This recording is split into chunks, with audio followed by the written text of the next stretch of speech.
Monday to temporarily suspend the Trump administration's plan to eliminate hundreds of jobs at the agency that oversees Voice of America, the government-funded broadcaster founded to counter Nazi propaganda during World War II. The Trump administration so far is failing to silence the voice of America and the voices of Americans. A government shutdown early Wednesday morning appears all but inevitable after congressional leaders left a high-stakes Oval Office meeting with President Donald Trump without any semblance of a deal on Monday. J.D. Vance said that the government will shut down, which is the next stage. The current stage is rundown. Donald Trump and Benjamin Netanyahu, the Israeli prime minister, have delivered an ultimatum to Hamas, warning the militant group to accept their 20-point peace plan for Gaza or face the consequences. The Trump-Netanyahu plan for peace in Gaza is a small peace for Israel, a small peace for the U.S., and no peace for Gaza. This has been the Dr. Reverend Jelly Roll with headlines and punchlines for September 30th, 2025. Join me live at the Church of Last Resort Sunday mornings at 9 a.m. Eastern Time on MindDog TV. The opinions expressed on this program are those of the host or guest and should not be interpreted as statement of fact. Independent fact-checking and corrections are encouraged. Can we get a cup of coffee in here, please? No coffee for you.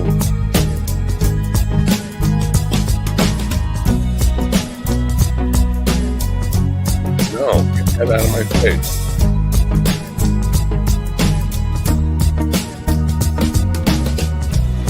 This is damn good coffee.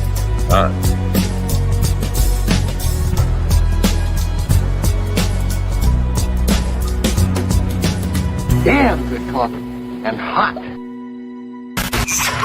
Mind Dog is your mind's best friend. I wonder if that would repeat if I let it.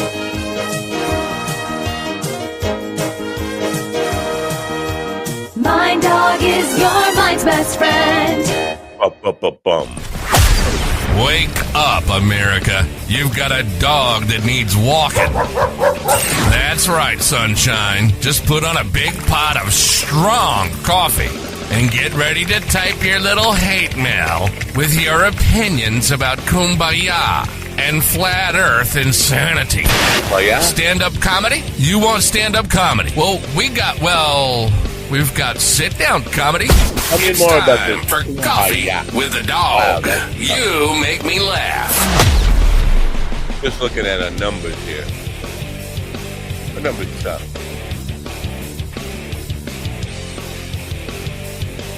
Which is weird. I mean, not that our numbers suck. That's not weird. That's normal.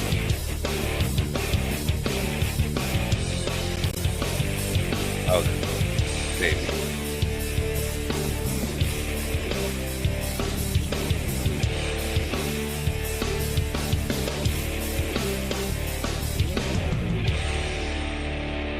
Good morning, folks. It is Tuesday. Is it Tuesday? Is that going to bum? No, it turned off by itself. How about that?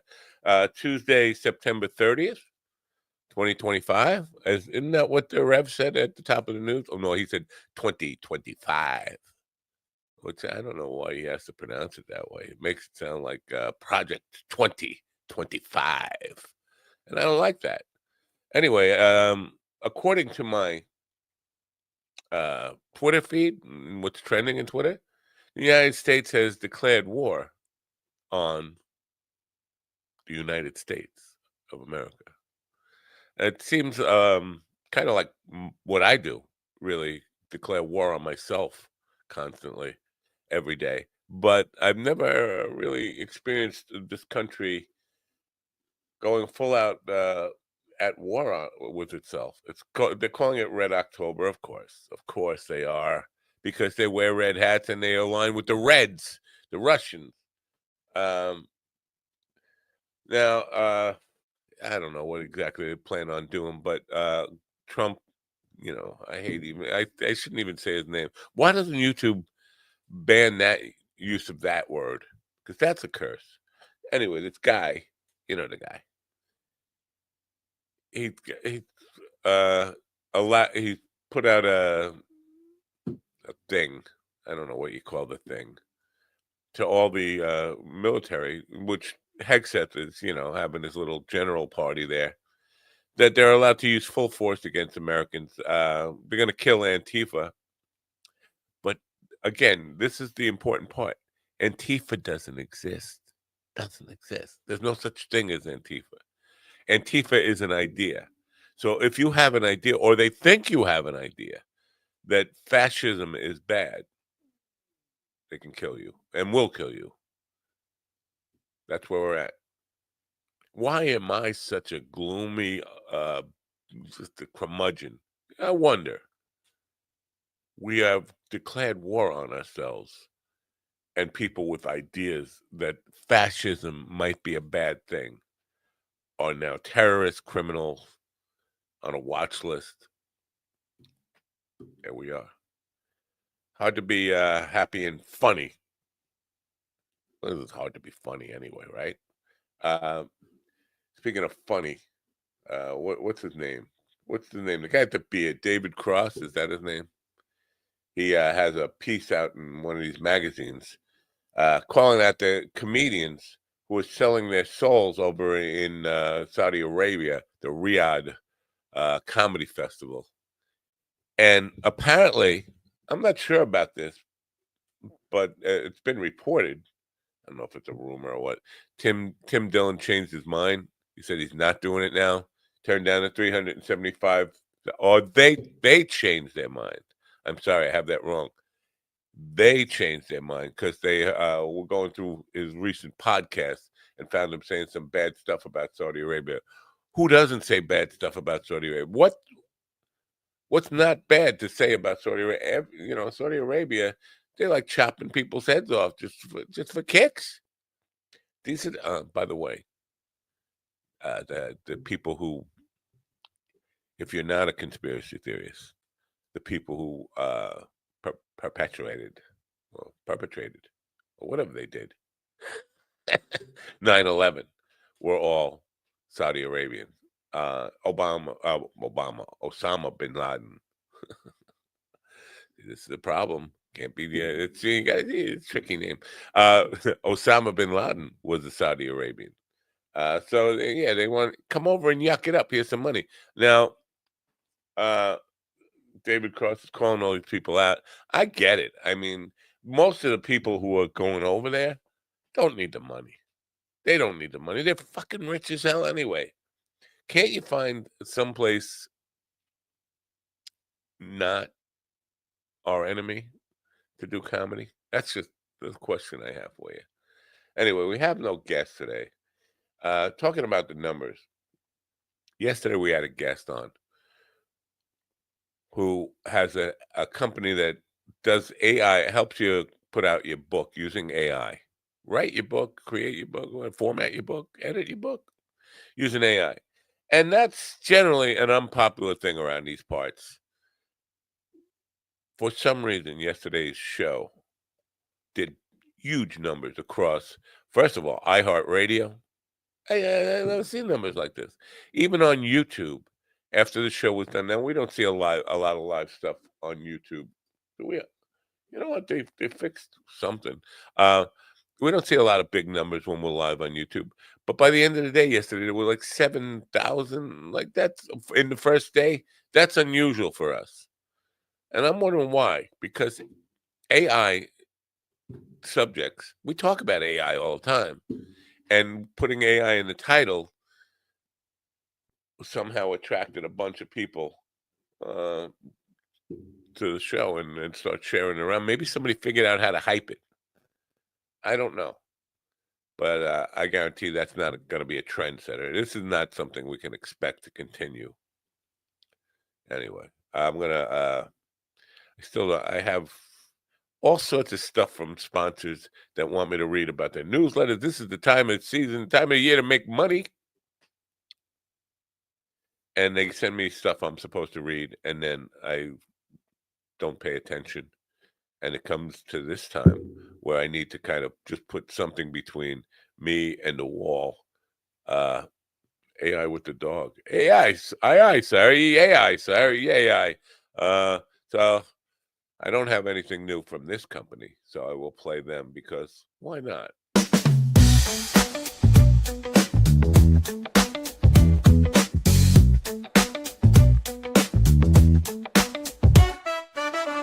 Steven to sit down, really wants to get down. TV likes to get it on with a girl that's made of silicone. He goes to Tantalene, click on link. He goes to Tantalene, soft and pink. She comes without a head, but at least she'll never shit the bed. You need a fake rubber squeeze, be like Stephen Ortiz. Move it up, it's so soft. Get you 10% off. He goes to Tantalene. He goes to Tantalene. He goes to Tantalene. He goes to Tantalene.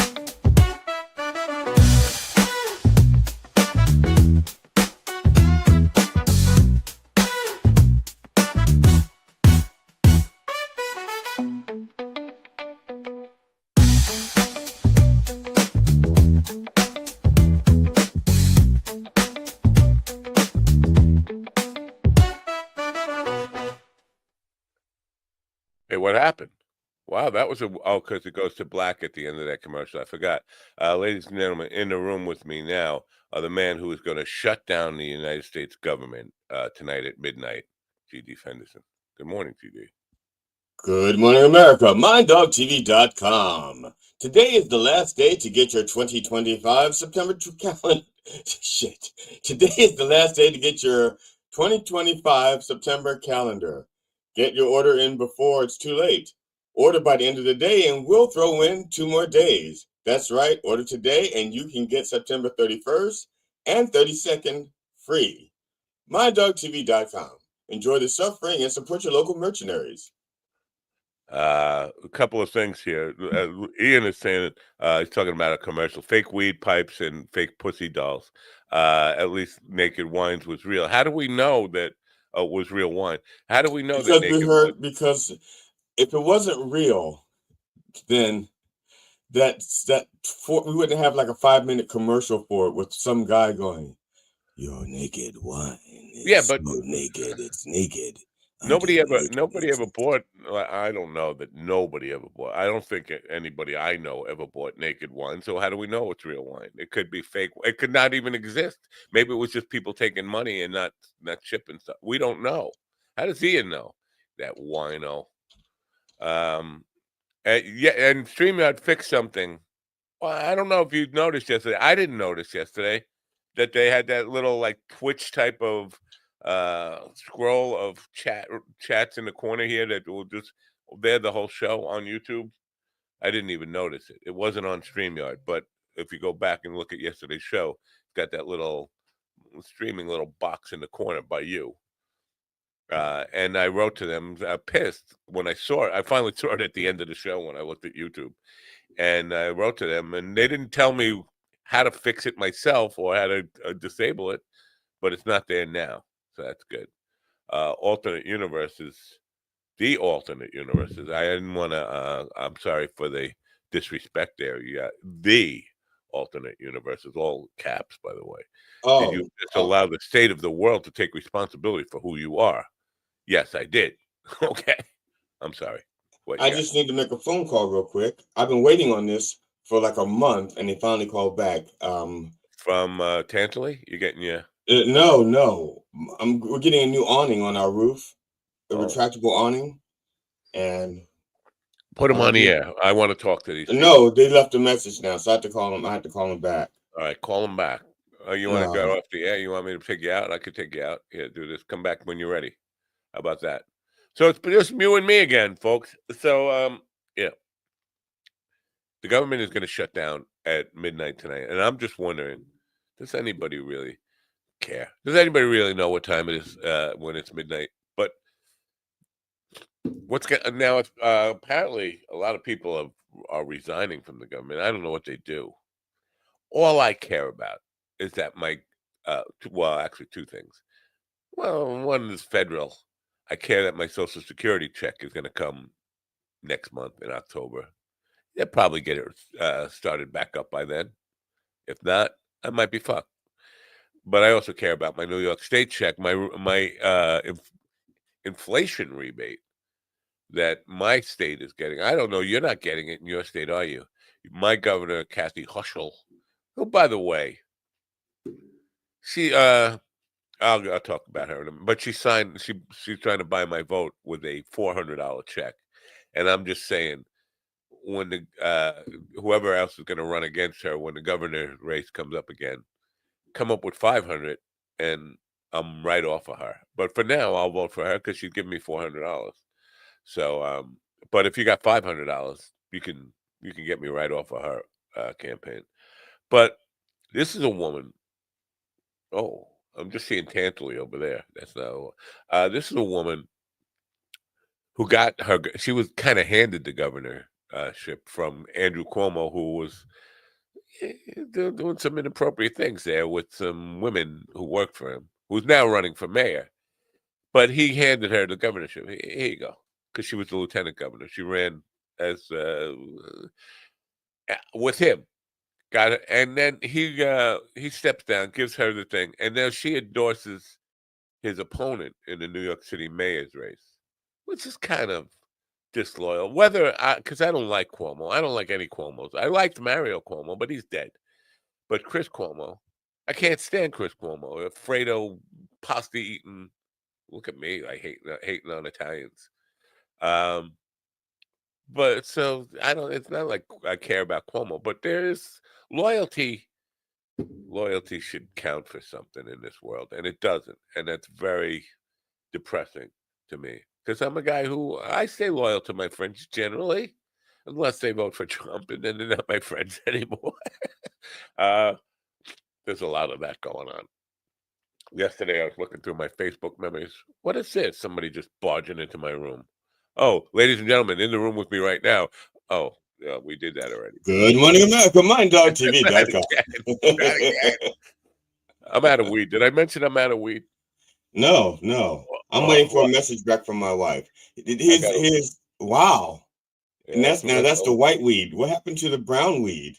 I got nothing. Brown weed is parent trying to pass for white. So I didn't get to chop up the part where you were saying you were going to blow John, and John needs somebody to blow him, and so a replacement for the opening and the job of blowing John. I didn't get to cut that up.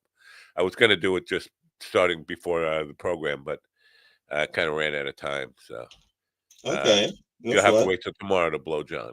Blow John. I don't really have to wait. I know where he lives. Oh. Are you getting your warning thing straightened out? Your wife coming home? What's going on with my you? wife. My wife usually does not. That's all, folks. My wife is not usually my wife usually does not work from home on Wednesdays. She goes into the office, and so the awning people want to come tomorrow, and ordinarily that would be just fine, because what happens, is when my wife was working from home, when I'm doing the show, my wife she moves her office to the dining room. But that's exactly where the awning people are going to be, making noise, pounding and drilling and stuff, which means if she wants privacy, she'd have to go to the basement. And I want to make sure that she's Why can't okay the with awning that. people just stay outside? That's where the awning's going. It's going outside. Yeah, it is. That's right. It's outside, but it's just outside our dining room. Right out our dining room. They could just stay just outside the dining room, but they don't. Yeah, they can, but the noise doesn't stay outside. Oh, okay. I got it. I'm sorry. I'm confused. I'm very confused. I'm not well in the mind and the spirit and the body, but I am a Cubs fan. I don't know if you know this. I'm a Cubs fan. Craig Johnson is with us. He said, now the Mets are done, you're pulling for the Cubs, right? Right. Let's go Cubbies. Cubbies. What do I say? What's the Cubbies thing? What's the Cubs thing? What do we say about it? We don't say let's go Cubs. We go the baby bears. I don't know. What do we say with the Cubs? I don't say anything because I don't really watch sports. Well, you got to start right now, today. Like, when did the game start today, right? They go right into it. I have no idea. I haven't been paying attention. Well, you pay attention to this. the Mets have the highest payroll in the universe, and they don't win. So, and now to keep the best position player they ever have, they're going to have to fork over a lot. See, they went and spent $750 million on Juan Soto this season. Wait a minute. How much on one soda? How much did they spend on one soda? One soda, one soda. $4. Because I look $5, and I get upset, and then he had put too much ice in it. $750 million for a chocolate. For one soda. Yeah, it's kind of like a chocolate egg cream. It's not quite chocolate. It's soda. It's probably got too much ice in it too. That's fucking messed up. No wonder the Mets are losing. They need to spend less money on soda and start spending money on players. Yeah. So go Cubs go is what I say. It's go Cubs go. I don't even know. Listen, I don't really follow sports that much anymore. I used to live and die sports. But the Mets, if you don't know about the Mets, the term choke. Yeah. It's like somewhere it's in the Mets somehow. Joke ets or something. It's part of the name. Yeah, it's Latin. Yeah. Oh yeah. So yeah, Mets is Latin for choke. Yes. So, okay. That's just like metformin. It's all it's part of it's there. So that's they just do it too much. And in 2008 when they choked, I kind of gave up on it. But then they were the Met fans just are all over my social media, and I have to try and tell them stop hoping, give up hope. They are the Met. What they need to do, and I have the solution for the Mets, because they're like, what do they need to do to get right the ship? Here's what they need to do. They need to move to Toledo, Ohio, change the name to the Mud Hens, and start playing at high school kids, and maybe they'll have a chance. They will not get any of my fan dollars. Are you a Met fan, Russ White? Are you a New Yorker, a Met fan, or let's all move to Chicago and become Cub fans? Well, here's the thing: Cubs are going to be playing in the middle of a war zone, right? Because we've declared war on Chicago, one of the cities we've declared war on. Oh, GD's got to take a phone call again. Got to go tell his wife to move to another office. This is the home office calling the dining room office. Yeah, you're gonna have to, because the awning is yawning. But yeah, so we're at war with Chicago. Chicago is the enemy state, and it's kind of like 1968. There was like riots in Detroit. 1968 St. Louis Cardinals against the Detroit Tigers. 1968 World Series. Denny McClain's won 31 games that year. I think Don Gibson is somebody else, country music. Bob Gibson only won 21 games that year, but I think he had like a 1.12 ERA, which is like off the charts. Good pitching. And I think Bob Gibson was the best hitter the Cardinals had in 1968 too. Not only the best pitcher in baseball, in all of baseball, even better than Denny McClain, who had 31 wins. He was the best pitcher and the best hitter on his team anyway. But they had riots going on, war zone in Detroit. You just keep popping in and popping out. Ladies and gentlemen, in the room with me now. Just call me a penis. Yeah, my penis takes after me. So chip off the old block. Chip off the old block. Are we going to shut down? It tickles me every time you do that. Because I've seen so much of it that it just there's so much of a shortcut there for me. And when you do something like when you do that, my brain adds so much to it that I just start laughing. I can't help myself. Yeah, I haven't. I was expecting kind of one of his fans to write to me and say I misrepresented that clip. I cut it up a little bit. I'll be fair about that, but it is one because he's talking about how he did a 180 on maybe he was a dick to you, and then I go right to the joke he's referencing there. So Right. it's cut up a little bit, but it's not like I don't think it gives you the wrong impression about what he was saying. I think it's right on. Just a long clip, and YouTube doesn't like that. It's a long clip, and it also, if actually in a way, you make him look better because he hears the joke and goes, I don't, there's no setup, which says that it makes him look better if you leave the fact that he doesn't see that there's a setup after he says it's a good solid joke. Yeah. So I did watch a little bit of that 2.6 gigabyte file at BED, and I'm wondering if BED is Box Eating Dad. I don't know that for a fact, but what else? BED, what That's probably, something, you're probably right. That makes sense. Box Eating Dad gave him $100 in a super chat. Somebody's got money to throw away. Yeah, I mean, I know. Somebody really likes that show. I mean, God, I mean, listen, I don't. Maybe it's his dad. Maybe it's his dad. Maybe Box Eating Dad is actually his dad, and he's like supporting his son. Yeah, Or but it's an alter ego. Maybe it'd be like the Reverend giving me $100, or me giving the Reverend $100. Right, but for the reason I don't know this why people I'm just throwing it out there. I have no fucking idea. No. But people giving money for super chats, and then StreamYard doing this thing where they automatically show the fucking chats on the screen.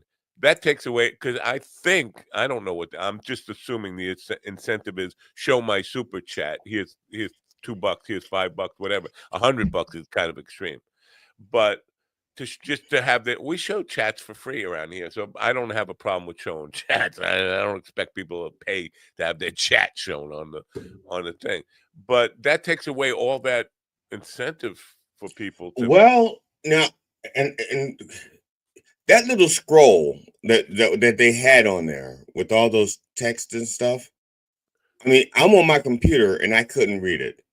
It just shows that there's activity. So if you're on your phone and you're looking at it, there's like it's really, really small. Yeah. So I can see a slight difference. Like the super chat, it's totally like small on that little scratch. I don't even know who asked for that. Why is that even there?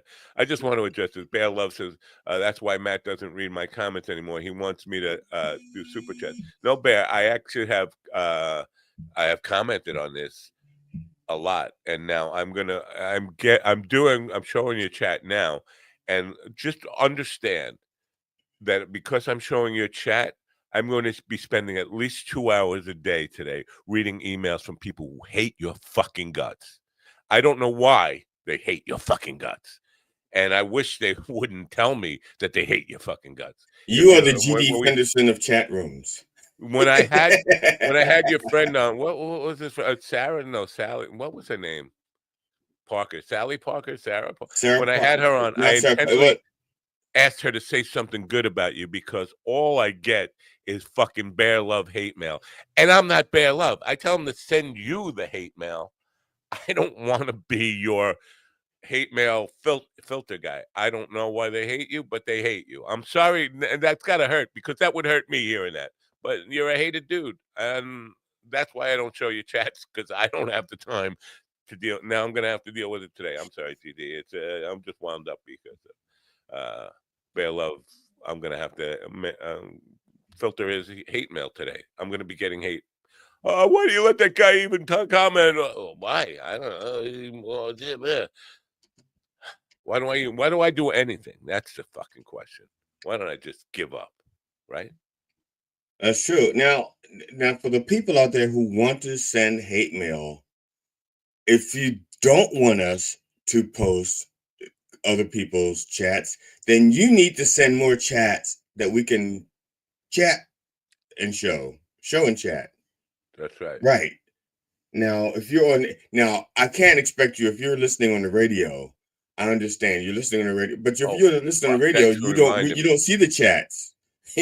So, that wouldn't make sense. So yeah, they don't even have a chat room on the radio stuff on iHeartRadio. And that's a good thing. And the people on Instagram think people can read their chats, and they can't. Yeah, we can't. If you're on Instagram, we can't read it. We don't see anything. Thanks for reminding me. We are overmodulating like a fucker on the radio. If anybody, we're blowing their ears out. Sorry. I don't know why. I don't know why that's going on lately. I got to reduce volume and modulation over there every day now. Maybe they boosted their signal. I don't know. Yeah, I don't know. But yeah, yesterday was a fucking crazy day. Like on the show, I think we got like 30 fucking live stream viewers, which is like a normal day, right? Right. On YouTube, I'm talking about. And Right, then I went back and checked like an hour later because I was posting some stuff about that the Rev did on Sunday. I was just sharing that. And then the numbers come up in my YouTube studio. I see almost 7,000. I'm like, why? We're talking about AI books with a guy. Why did that show do 7,000 in an hour after the show was over? The Mormons. We picked up the Mormon, because he's a Mormon, or at least a recovering Mormon. I'm not sure if he's still I think he's still a Mormon. Huh. But so I think we picked up the Mormon constituency, which means we'll also probably get the Mormon constituency on Thursday. Kylie is not a Mormon anymore. She's a recovering Mormon. So I think that's it. I think a lot of the Mormons tuned in. Oh, you bring up something I want to talk about. Oh, a lot of the AIs, a lot of the AIs tuned in. A lot of the bots they're talking about us. But we do that all the time, and I have lots of little reels there that have AI in the title, and we don't get. I don't know. Anyway, Quilly attached. What's the attachment? I mean, Quilly attached? I get what Quilly is. I don't get Quilly attached, and if I misrepresent this, Kylie or anyone out there who's familiar with it can correct me. Basically, her theory or her she's a self-help coach. She helps people get over some of the traumas in their life, and her term for it is that we are like still attached to those traumas, and that's why they affect us. Now, queerly attached is basically because she focuses more on people in the LGBTQ community, and I think that's mainly because their needs are less addressed than the straight community, I suppose. And I'm probably butchering that because I wasn't prepared for that question. And so I don't have the right words sitting in the top. So you're like Carl Hamburger. You need a fucking script. You need everything. I don't need a script, but I don't know. I'd have to look up a script. No, I have a script. It's for Viagra. You need a script. Actually, I don't have a script for Viagra. I just couldn't think of another drug off the top of my head. Oh, well, now, speaking of drugs, Trump, since Trump signed the executive order to have drug prices reduced, 700 drugs have gone up in price. I didn't even know there were 700 drugs available to go up in price. That's fucking amazing to me because I only know like 6 drugs. I mean, if you take away the erectile dysfunction drugs, I only know 6 drugs that are actually for actual medical, problems. Ozempic? That's it. That's it. The only drug. I can't think of any other drugs. I mean, first of all, they have stupid fucking names, and then their actual names is totally different from the names that they're marketed under. Right. That would be like that's so fucking stupid. That would be like being born Glenn Fenderson. Bear Love gave us $2. Thank you very much, Bear Love. I will buy GD coffee with that $2. Oh, he doesn't drink coffee, so I just buy my own coffee. Fuck it. So that would be like being born Glenn Fenderson and then marketing yourself as GD Fenderson. That's so fucking stupid. Why would they do that to their drugs? And the drugs are much more lucrative than I am. Release the bear files now. Does that mean I have to go through all my emails and forward them now to Bear Love? I don't want to. Why did he laugh at release the bear files? Yeah, I don't know. What's significant? I don't want something significant about files and releasing. I don't want to start shit because I start shit, I What guess, by I'm just thinking, mentioning. in Oh, you're still 2016, on that? Come yeah, on, can't let's move on. 2016. No. Let's move No, on. okay. Hold on to your seat. You holding on to your seat. Hold on to your hat. No, hold on to something. Hold something. I was on Twitter. Too tight. I was Sorry. on Twitter and got into an argument. What? I know. First time for everything. Here's the deal. Yeah, you're welcome. That's why I'll give you an extra nickel on top of that $2 that Bill Love just gave you. Bill Maher. I've been calling Bill Maher a dick long before it was cool to call Bill Maher a dick. You know that. And long before Bill Maher realized he was a dick. Yeah, yeah. And he actually asked a flight attendant to move my seat, not his seat.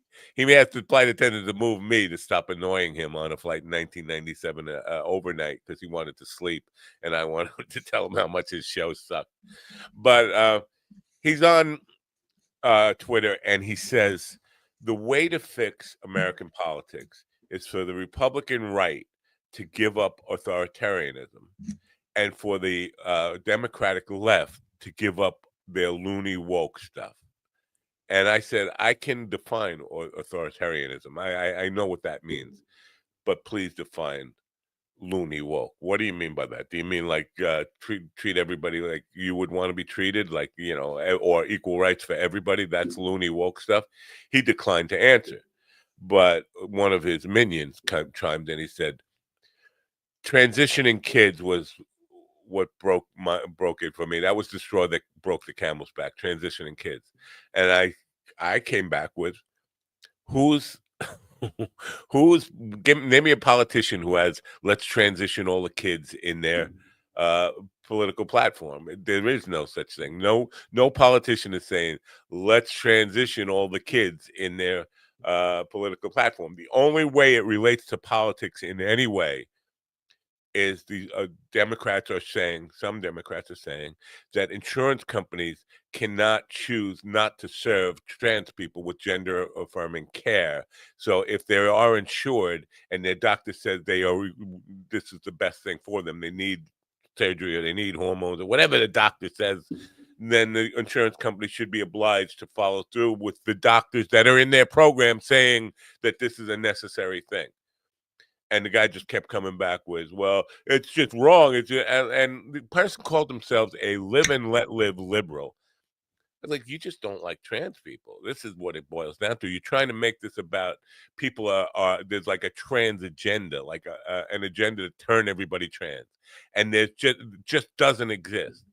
And he kept saying, well, this kind of rhetoric is exactly what Maher's talking about. And I'm like, I gave Maher an opportunity to kind of explain himself. He backed that. He declined. You're saying it's about trans people. And so I'm saying, do trans people have a right to exist? And he was afraid to answer that. Like, so that's a no. It's either yes or no. And not answering it is a no. Like, oh, I'm Right. afraid. Yeah. So you're basically saying they don't have the right to exist. Well, who are you to say that people have a right to exist? I said, and he's, well, you must be one of them. I said, listen, I'm a fucking raging homophobe. I'm as uncomfortable around LGBTQ, all those letters, as any old stuck-up hetero could possibly be. But I do realize that the pursuit of happiness is for everybody. It's not just for me or people that I understand what they're doing. Pursuit of they're not hurting me. I'm fine with their pursuit of happiness. If that's what it takes to make them happy, who am I to tell them they don't have a right to exist? But you take it on yourself. So that's how you're defining loony woke is I say they have a right to exist and you don't. And at that point, the guy tapped out. But loony woke, this is what they keep coming back to. Like, what does that mean? And the most I could get out of any of them, transitioning kids, as if, Well, at least they didn't go with the obvious alliteration, wacky woke, you know. yeah. So You know, I looked it up. How many wacky woke? No, how many kids are have actually medically transitioned? How many minors, people under the age of 18, have been medically transitioned in the last 10 years? It's All of them? 0.1% of of the youth. 0.1. It's like one in 10,000, and it's not, so how many is that? Well, then that is a bigger problem than voter fraud, because voter fraud is like 0.00004%. Right. So it's a bigger problem than voter fraud. So I can see them wanting to pay the added attention to fix it, Right. because if they're spending all that time, all their energy, as much energy they did to fix voter fraud, and this is way worse than voter fraud. Well, and the other thing the guy said to me was that we and like we are demonizing people who think it's a bad idea to transition your kids. I was like, nah, I'm not like I'm not. You're First of all, don't you think a parent has a right to make decisions for their child's health coverage, health care, and all that? Do you? Yeah, sure. I have the right to make that decision for my child, but you don't want those other people who you don't think they even have a right to exist. To exist, but you don't want their parents being in charge of their. Now you're just taking a lot of. I just had a question about the statistic you gave me, or that you Okay, put out there. all right. And you may not even know this, but you may have but you may have added it into your formula, when you asked it. Sometimes these operations are done on minors because they're born hermaphrodites. They have two genders. I didn't even think of that. Yeah. Okay. I was saying, so the parent at some point has to decide, are we getting with the son or are we going with the girl? Because we need to, and I don't know how many. I was just wondering how many were actually hermaphrodites, that the parents had to do this while they were young, before they started growing up with a vagina and a penis, and then you can't get them out their bedroom to go to school because they're having too much fun. Yeah. Uh, that's a good question. I'm going to ask one of the AI things to give me the. How do I say that? How? Well, you can also ask the same question. You can say, how many people are born with hermaphrodites? And if it's the That, same number, then it's how prevalent is hermaphrodism? Hermaphroditism?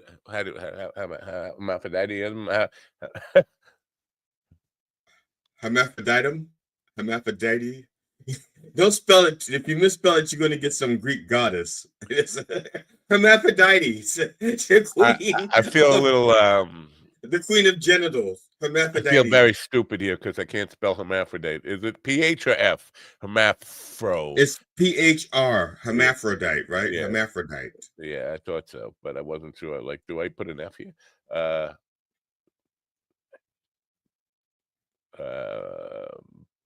But if you spell it wrong, AI will probably say, "Do you mean No, they'll hermaphrodite?" say no. There's no instance of hermaphrodite because there's no such thing because you spelled it wrong. You dope.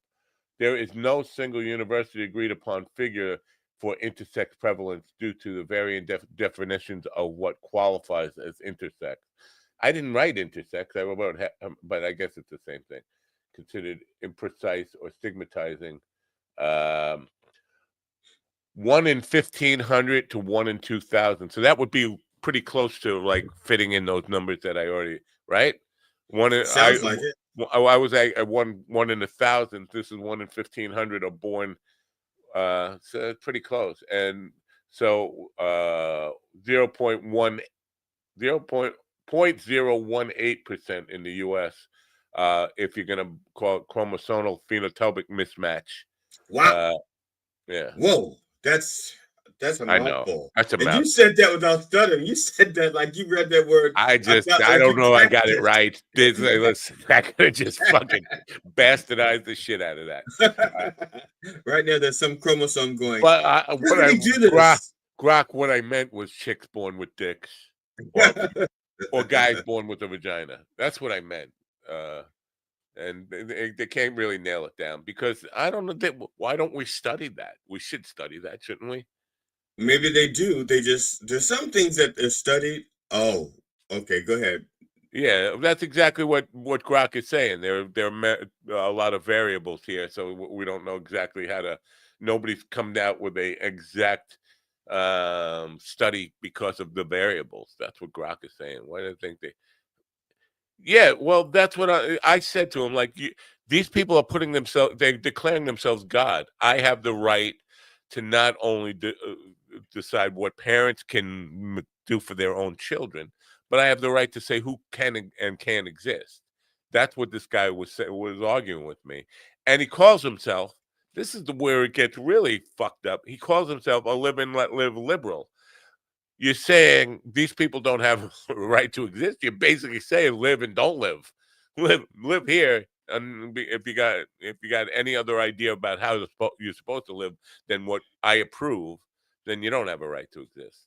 So It's just like alliteration, live and let live liberal. Like I said, it's sometimes people just call themselves things that just sound nice and they don't have no fucking idea what it actually means. yeah. But yeah, it's so annoying. And this is the thing, like again, coming back to the loony left definition. This Joe Rogan will spread this like it's a loony woke. That's what they say, loony woke. And like you can't define loony woke. If I ask you what that means, what does it mean? They're afraid to come out with what that guy said, which is, I just don't want kids transitioning. Well, don't. If I listen in that position, if I were a parent, I would say wait till you're 20, wait till you're 18, and then you make that decision for yourself. I mean, I'm and hold on. I know there are arguments that said, well, if you're going to do it, it's better to do it young or whatever, and especially in case of hermaphrodite or intersex stuff. But I don't want to take responsibility for it. Yeah, as your parent, I guess I'm supposed to be responsible, but I don't think it's going to make or break your life if you wait till 18. That's what I would say. Now that's just my, and if you do it, I will love you. I will support you. I will treat you however you want to be treated. But I would like you to take the weight off the decision off of my shoulders as your parent. That's how I would approach it.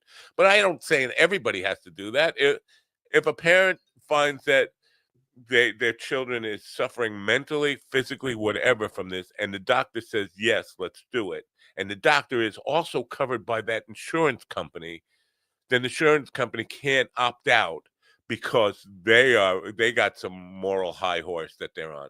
And that's what this all comes down to. It's about money for the insurance companies. If you're not, it's not about whether you like trans people or not. It's about your lobbying, you're protecting billionaires from losing a few more pennies because that's an easy opt out for them. It's fucking annoying as hell. I agree with John there. Fucking annoying part. What else is he saying here? Guarantee that person knows nothing about their own anatomy and physiology. I have had patients that do not know where their heart was. Maybe they didn't have one. Maybe it's not in the right place. If their heart's not in the right place, then how would they know? So I'm Bear Love's thinking. heart is in the right place. I think I said that with that Sally Parker, Sarah Parker. I think it may be Sally. I think because Sarah Parker is Sarah Jessica Parker, and I think we went through that.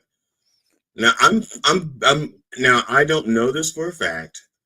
I just believe it's true, to borrow something from Bill Maher, since I'm talking about Bill Maher, that when he wrote the little phrase, the loony woke, he hadn't thought it through. He was trying to just be a both-sidist, like, see, I took a stab at the right, a legitimate stab at the right, and I'm just going to poke at the left so you can see I am an equal opportunity. And he didn't think about it because the thing that he wanted to attack on the left is not a reasonable attack. Why? I mean, he knows that woke came from being saying I'm aware that there's inequality in the world. I'm awake to that, and I want to fight it. Now, and so unless he's saying loony woke is a particular kind of woke, Right. it's like the extreme woke, which again, that's just his definition. That's not what the people who started saying woke Exactly. was. Yeah, and He's I don't think redefining what they themselves call themselves, and he doesn't I have the don't right think to do they that. themselves actually exist. I mean, I've known one guy, literally one guy, who called himself woke. That's it. And it's I'm going to talk. I'll call his name. That's Scott Curtis, who's a friend of mine, who is a comedian in Alabama, originally from Indiana, who defined himself as a conservative before he said I'm woke. And so, if that's his choice to say, but I don't think liberals like all of a sudden were just like, oh, I'm going to start calling myself woke. I don't call myself woke because I Yeah, never called myself asleep. right. I always thought the golden rule, treat others as you would want to be treated, was the most important thing, and that has not changed. That my position. I want to do like a blog piece on how I became a radical leftist woke liberal, and the answer to that question is I didn't. I'm still the same person I was when you thought I was a radical right-wing fucking fascist pig. I'm still the exact same person. I didn't change. The Republican Party changed. The conservatives, people who call themselves conservative, changed. I'm still dead in the center, right where I've always been. They moved farther to the right. I've always been right in the middle. Like, I'm don't like either party. I don't like party think, and I have always thought that people are people wherever you go, and they all deserve to be treated the same as you deserve to be treated. So I'm not a big fan of the woke thing, Was but that like your version of Horton Hears a Who? I was sort Or people are people no matter how small? people are people wherever you go. There's a song. Well, there's a song by I think it's Depeche Commode where they saying people are people, so why should it be you and I Yeah. should get along so awkwardly? I think that's Depeche Commode. I could be wrong. All right. Yeah. I don't know. But this idea of if you see, I think they got it wrong. I think anybody who disagrees with Donald Trump is automatically labeled as woke. Like, it doesn't take much to realize that that's a fucking bad dream, this Trumpism stuff. So, anyway, so now somebody put out a study about uh, when the government has shut down. And the statement that you made seems to carry a lot of truth in it, that people always blame the people in power. But I don't think we will hear that because the people in power currently run the media or especially Or social. manipulating the media. Yeah, Right. they're threatening the media, right. So even if people blame the administration for shutting down the government, we're going to hear that people are blaming the left, right? Yeah, I think because I'm seeing it already with shows. Like I said, there are only a couple of people that I trust their production of the news. Rachel Maddow and Chris Hayes when he's doing it. Stephanie Rule, I absolutely Aren't they adore. the same person? Come on. And Stephanie Rule. Now, Stephanie Rule pretty much calls balls and strikes. Somebody fucking remote is stuck on MSNBC. Wow. No, it's not stuck on MSNBC. There's certain people because I also watch free speech television. But on free speech television, I generally watch Tom Hartman, and that's partially because years ago I had somewhat of a relationship with Tom Hartman, and I trust him. Although sometimes I think he goes so left that I have trouble, sticking with him. But when he goes that far left, he usually has some kind of facts to back him up. But What is Stephen? Trump says that there are two N words you can't use either of them. That's what Stephen just texted me. yeah, I didn't. The print was so small, so I'm not reading that. Why, really? Why fucking bother, man? You old people can't see those small fonts. Right. Well, I can see small font, but I have to take too much attention away from Yeah, what me I'm too. doing. I gotta go Yeah, he knows what we're doing right now. Why the fuck is he texting us? because he's a Why? fucking Amish potato. He used to be part of the show. He understands that we don't we're focusing. We're not going to. No, stop it. I'm not Stop focused. it. Focusing. I'm supposed to focus. Well, Uh, it's focus or fuck us. I'm not sure which. focus. Yeah. You got any thoughts on this? I know we've discussed it before, but there's David Cross. I haven't read the article, but it seems like Mark Maron, David Cross, a lot of comedians who they're working comedians. They have, I guess, they're financially okay in their world, but I seem a little jealous of the money that the Saudis are throwing at people like Bill Burr and Dave Chappelle, but I No, would not listen. I I wouldn't. think some of them. I think some of them because there's a lot of rules. There's a lot of stuff that you're not allowed to say when you go over there. So if you're a free speech advocate, that's not the place you want to go to do comedy. There's a bunch Yeah. of rules that you have to adhere to. Some of them I think are going because they're like, hey, it's a free trip to Saudi Arabia. Who cares? Who would want a free I'm just trip? saying, look, and the reason why I'm saying that is because I've heard football players, professional football players, get upset because the NFL said they weren't going to pay for their tickets to fly to Hawaii to play in the Pro Bowl. Pro Bowl. Right. And they were getting upset. I mean, these are guys who make millions of dollars, and they don't want to pay for their flight tickets to Hawaii for the Pro Bowl. And it's like, why? So it's like they're saying, like, well, getting a free flight is a big deal. Do you So think to, any of them? And I think the answer is no, but I'm going to ask the question already. Anyway, it's that. Do you think any of these comedians will grow enough pair of balls to kind of push the envelope in Saudi Arabia and kind of make fun of the beheadings and all this shit? Make fun of them, call them out from the stage. I think one or two may do something that they call pushing the envelope, like maybe use a double entendre or a triple entendre. And or quadruple entendre, something really convoluted, so they can say, "I really stuck it to him," and really, and so. But no, I don't. I don't see it. I can't. You I'm know, just trying to imagine what that audience is gonna, because it's gonna be all these guys who look in traditional Muslim, Arab garb, whatever, whatever those headpieces, right, right?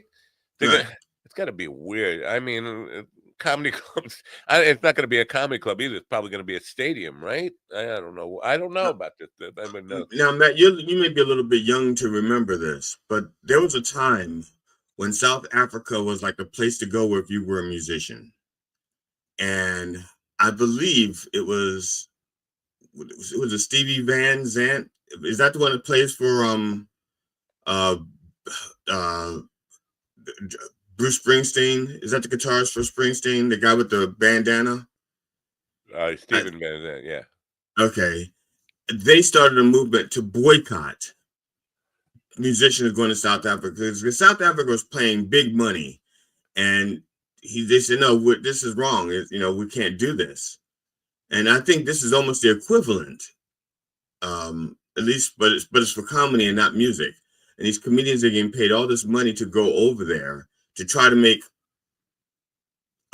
Saudi Arabia, to make Saudi Arabia look like it's a democracy or something like that, or the place to be, or at least make what they do look acceptable to whitewash it. Yeah, I'm trying to see why people send me hate mail for Bela. How is that any different from supporting Palestinians who are authoritarian Hamas ruled? You got to be fucking kidding me with that statement. How is that different? You're working for them. You're taking a check for them to go perform exclusively for the people who are in power. You're not talking about innocence. You're not talking about women and children getting slaughtered, all that kind of stuff.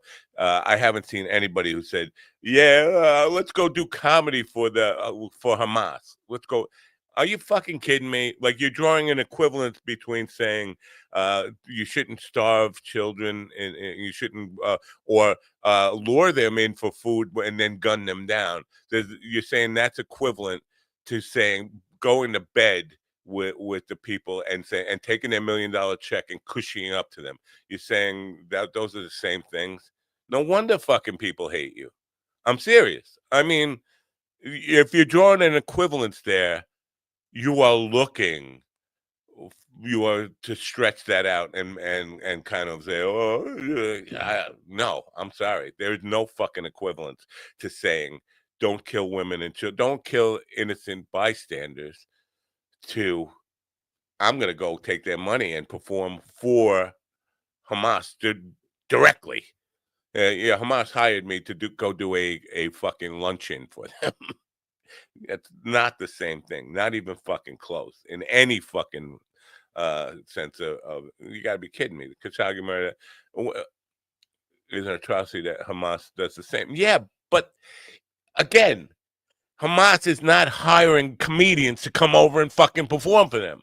If Bill Burr, Man, I've been meaning to tell you this, but Hamas recently booked me to go over there to do I was supposed to have been there this week, but it just so happens that the club that I was going to perform at, Israel bombed because they thought it was a hospital. Because somewhere in the translation from English to Yiddish, laughter's the best medicine somehow became it's a hospital. So they bombed the comedy club. Did you at least negotiate like a good deal? I mean, what were they paying you? Oh, well, I don't know because I don't know the. Well, I'm still trying to get this is why I need an agent, because they wanted to pay me in their current currency.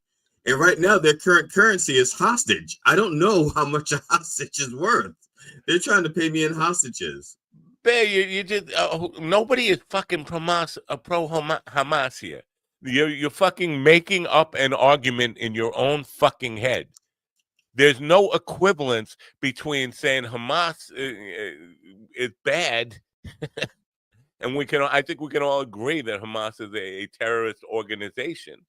There's no fucking equivalence there between saying the Palestinian people are being targeted, and I'm gonna go fucking perform for the people who are doing it. There's no fucking equivalence there. You're making that fucking up in your head. Yeah, but it's okay if Bill Burr supports Hamas and Palestine, but he can't get paid from. No, Bill Burr is not supporting Hamas. This is the fucking argument you are imagining. He supports the idea of a Palestinian state. I think he does. I don't know. I don't want to but I've never heard him once say, "Yeah, I'm pro Hamas." That if you can find that, please go find that. Yeah, I have not found any U.S. citizen. Nobody. Hold on. Because this is why why I get hate mail for you. Nobody is screaming Palestine did nothing wrong on Palestine is not Hamas. Hamas is not Palestine. Hamas is acting in their minds on behalf of Palestine. But to say that the two are the same thing, you're drawing a fucking. I guarantee you, if you met some of the people there who will say they are from Palestine, they don't say they're from Israel. They will tell you that they don't support Hamas. We're not talking about the same thing. No, it's a false equivalent and the world is okay with trans for Palestine, but comics and for Saudi Arabia is where they draw the line. I just think it's funny. You're absolutely wrong. You think it's funny because you're imagining a situation that doesn't exist. Nobody is fucking pro Hamas. I have not met a single person who is pro Hamas, and I talked to a lot of fucking people. Anyway, what were you saying? I'm tired of dealing with this nonsense. This is why people fucking hate his guts. I'm serious. He gets on these fucking things in his mind and just goes like they're true, like they're actual facts. They're not facts. They're fucking imaginations. Anyway. Well, it's a great philosopher that who also happens to be a certified forensic humorist in his spare time, once said that the brain does not know the difference between reality and imagination. The human brain does not know the difference. Great philosopher said that. Who said that? Who was it? The great philosopher? It was I think it was Dr. Reverend Jelly Roll. No? I think it was just Gedephysis. Gedephysis. I was yesterday. Yesterday, I went to the market, and as soon as I walked into the market, as soon as I walked in, over the intercom, they said, "Phone call for GD on line 1. Phone call for GD on line 1." There is someone at the market whose name is GD or whatever that is. That's how exactly how it sounds. And so I thought to myself, that's kind of funny because it happened as soon as I walked in, and then I ignored it, and then it said, "GD, will you please come to customer service desk?" And I wanted to go over there to see who else was going to show up other than me, but I didn't because I was on a very tight schedule. I had to pick up flowers and ice, because my wife was coming home and I had to get stuff done. Seriously, you're gonna have flowers waiting for her? Well, no, I do have. She's home. She came home last night, and I put flowers up for her. Yeah. What a fucking whipped ass fucking. Whenever she goes out of town, if she's gone for more than 2 days, because that's about how long it takes for me to get to the store to buy flowers. When she comes home, there's flowers, fresh what flowers. What a whipped loser you are! What a whipped loser! Holy smokes! I just don't know what to do with you anymore. First of all, you set a bad precedent with that. First of all, and don't ever broadcast that, because then you put other guys in the fucking in the hole. If I don't care about other guys. God forbid my wife hears that, I'm gonna fucking kick your ass. Okay, first of all, you said you giving me shit about that, but Ron can say in front of millions of people that open marriages work, and you're fine with that. No, I'm not fine with that. Haven't you seen me kick Ron off the show? No, matter of fact, he still has his credentials. Yeah, that's true. The only thing you did was remove all of the sound bites, and you removed most of mine too. Well, half of mine. I was just trying to make room. Yeah. So what is John saying? Even greater, an even greater philosopher. Why can't I read? The Beevman. Beevman's. Well, I'm just thinking of the law firm. The Beevman said, "Strive to be a master of nothingness. Contemplate that, you eccentric humorist." Eccentric humorist. I think he's a forensic humorist. Yes, it's forensic humorist to you.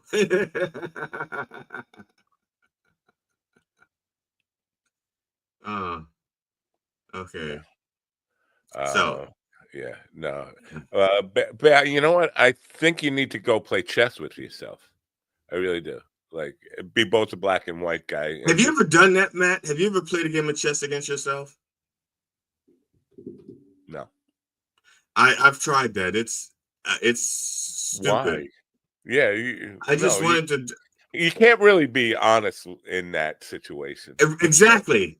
Because it came out, we got stuck. I mean, I don't even think we got past 10 moves, because and so what I did was I started trying different strategies, learning to show, like, I'd be white and I say, okay, I'm going to do this opening, and black, I'm going to do this opening, even though I would not use it if I were actually playing chess, just to try to learn things. But it was, I couldn't be totally, I had trouble trying to be totally impartial. I hate to even fucking out myself like this. You don't know how to play chess.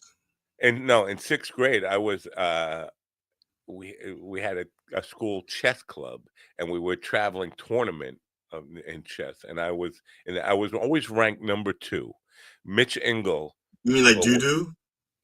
Mitch Engel was ranked number 1, and I did beat him a couple of times, and that was a major thing because Mitch never lost to anybody, and I beat him a couple of times, but he beat me the majority of the time, and he was just like unbeatable. He would go against math teachers from other high schools and junior high schools and stuff, and just wipe them out. He was really like this was during the Boris Spassky and Bobby Fischer thing. That was, I don't know. Are you old? You old enough, but do you remember that? Yeah. I They had taught Bobby Fischer everything he knew. They had a guy on PBS. This is how fucking old we are. I mean, he had a fake chessboard, like a thing where you would actually move the piece, like a cardboard holder of a chessboard. They wouldn't even have like any kind of like graphic representation of it. He had a like fake, board, like a canvas behind him, when he would move little cardboard pieces on it to show you. They wouldn't have, because they weren't allowed to have cameras in the room for some reason. Right.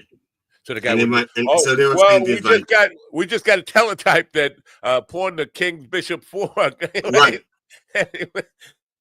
And people were following along, like in real time, to watch a guy reading a teletype and moving the pieces to show you.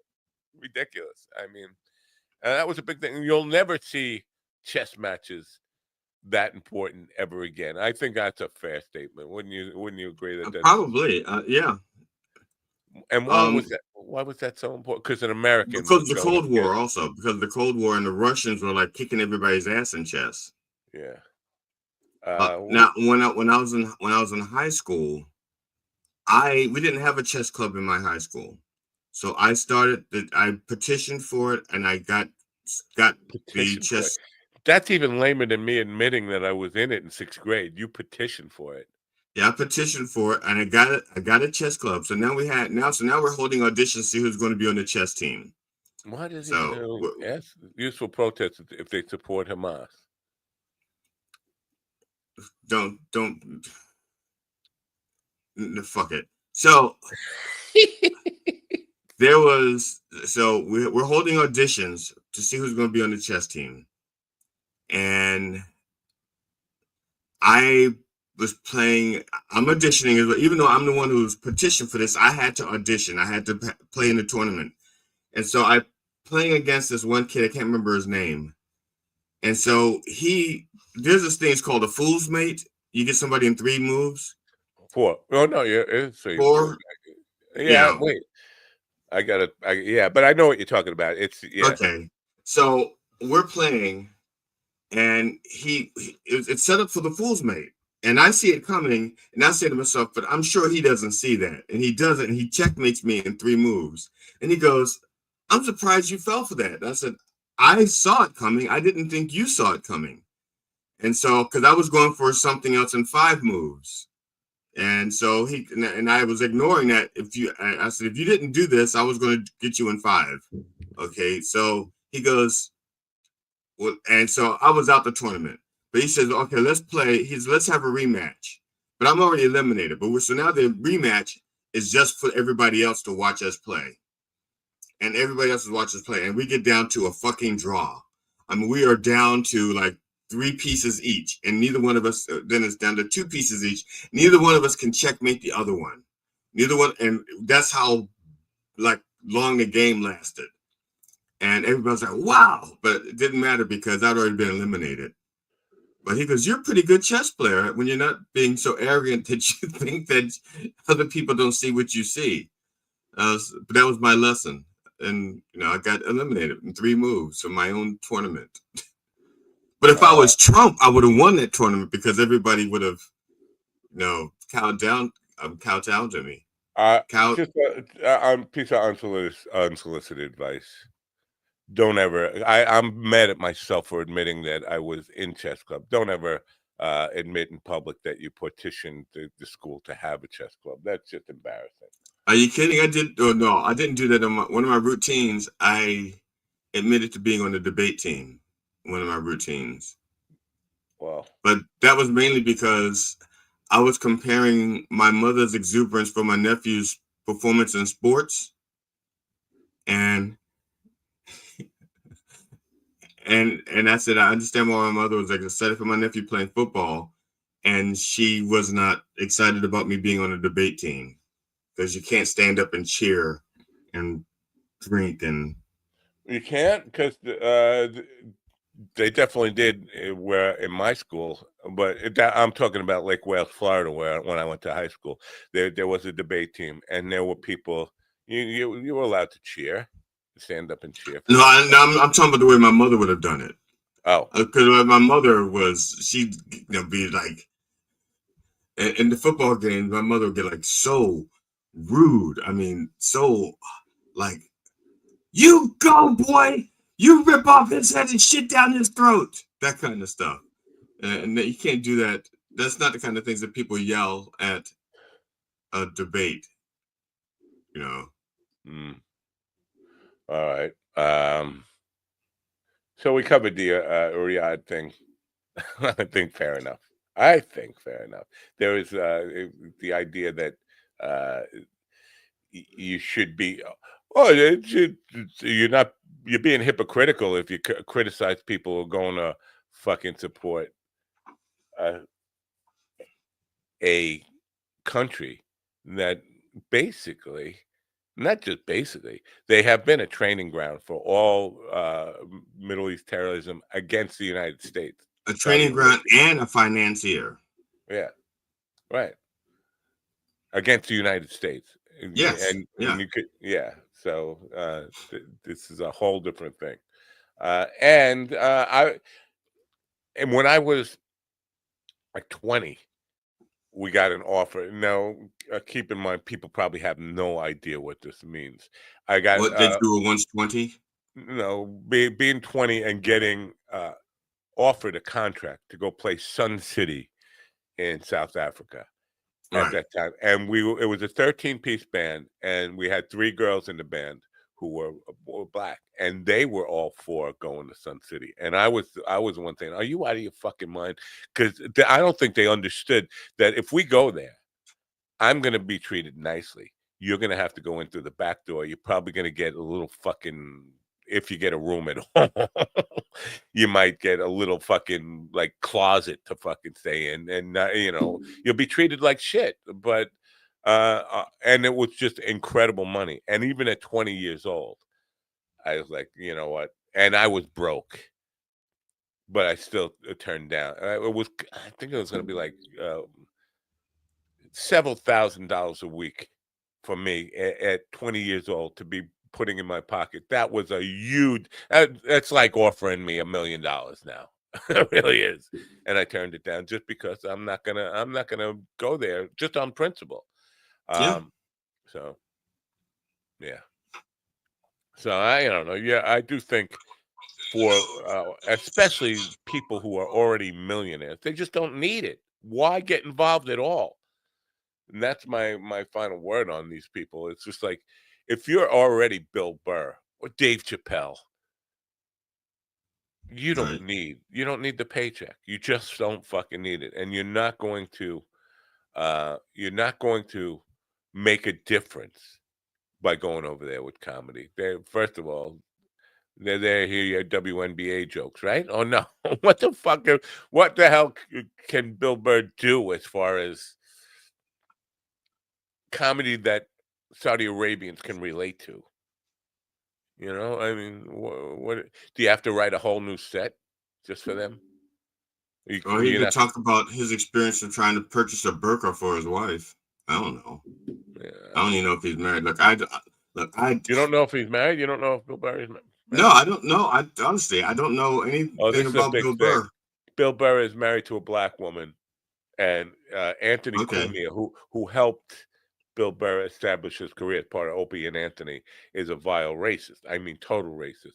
And this ended up being a major thing between them, and now they hate each other because Bill Burr married a black woman. It's like, you know what?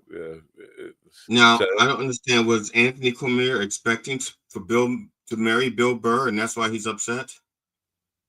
I don't understand why it's any of his business.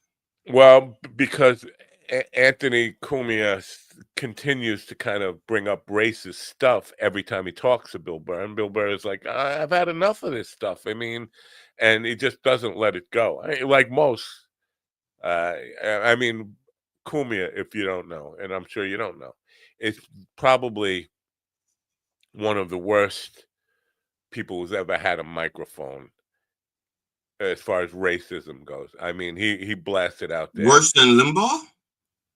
Far worse than Limbaugh. Wow. Far worse than Limbaugh. Worse than Howard Stern. We should be allowed to shoot these fucking animals. Meaning black people in New York City.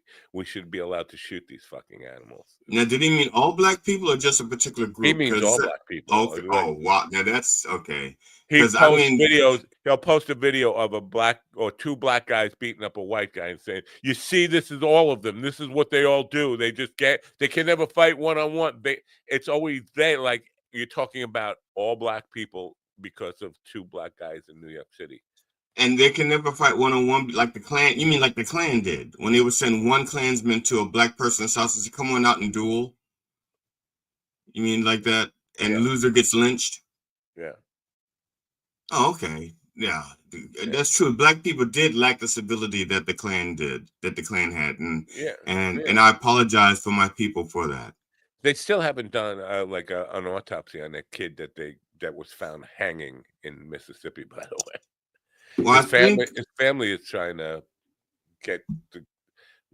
They're never going to get any kind of investigation into that thing. It's done. It's like, okay, yeah, he killed himself in the middle of a campus. There's got to be cameras around, right? Nothing. No investigation whatsoever. So yeah. Anyway, how to get on the Cumia? Oh, because of Bill Burr. And Bill Burr doesn't need the money. He doesn't need the money. So why even? I mean, if the offer even came in, I don't care if it's Israel, Hamas. I don't care anybody who has a political agenda. You just say no. I'm not going to go perform for a state. No, that's not my place. My place is to, in entertainment. Either I'm hired for a private gig, but I'm not going to take one from anybody. I don't care if it's the Democratic Party or the Republican Party or, whatever, QAnon. I'm not taking that money. And I think, especially if I'm already rich, I have no excuse for taking that money and doing that stuff. So anyway, let's move on. Shall we move on? Sure. Nick Fuentes. Oh, what is this? What the hell? Oh, fuck you, Twitter. Nick Fuentes said something. He had me almost not agreeing with him, but I could see why young people gravitate to him because he's extremely well-spoken, even though he's talking in hate speech.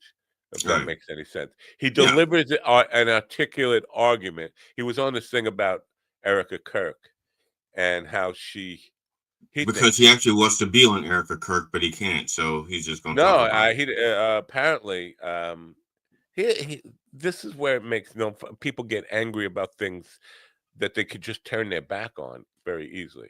He's angry that Erica Kirk took over Turning Point USA without any kind of vote who is this woman? We know nothing about her, and all of a sudden she's the CEO and director of it. And he's like, I'm not happy with that. And well, the answer is very simple. Don't be a part of Turning Point USA. Right, it's not a publicly traded company where you have to vote for a CEO. It's a private fundraising thing. Yeah. Sure. Yeah. And they probably are the private. Yeah. But he definitely got me into thing. I'm looking at this thing because he's making this thing about her because he thinks she worked with Trump to have Charlie Kirk killed. Like this was her plan all along. Like, and that's where he loses me. Of course, that's an absurd conspiracy theory that Right. I don't think that was the Trump. plan all along. I think it was a Right. last minute So thing. if you follow the thread on this, you'd have to think Trump had this beauty pageant. She was a contestant who won in Miss Arizona. She didn't get past Miss Arizona, but Trump said, "You know what? I think I could use her 10 years from now. Here's what I'm going to do. I'm going to set her up with this guy who's really not worth a whole lot of money at this point, but I'm going to set her up with him so she can marry him, have kids with him. He will get rich. Then I will have her whack him so she could take it over." I think that's the plot from the Mar-a-Lagoan candidate. I Wow. think. Yeah. So all the conspiracy theories still don't make any sense to me. All of it. But I do feel like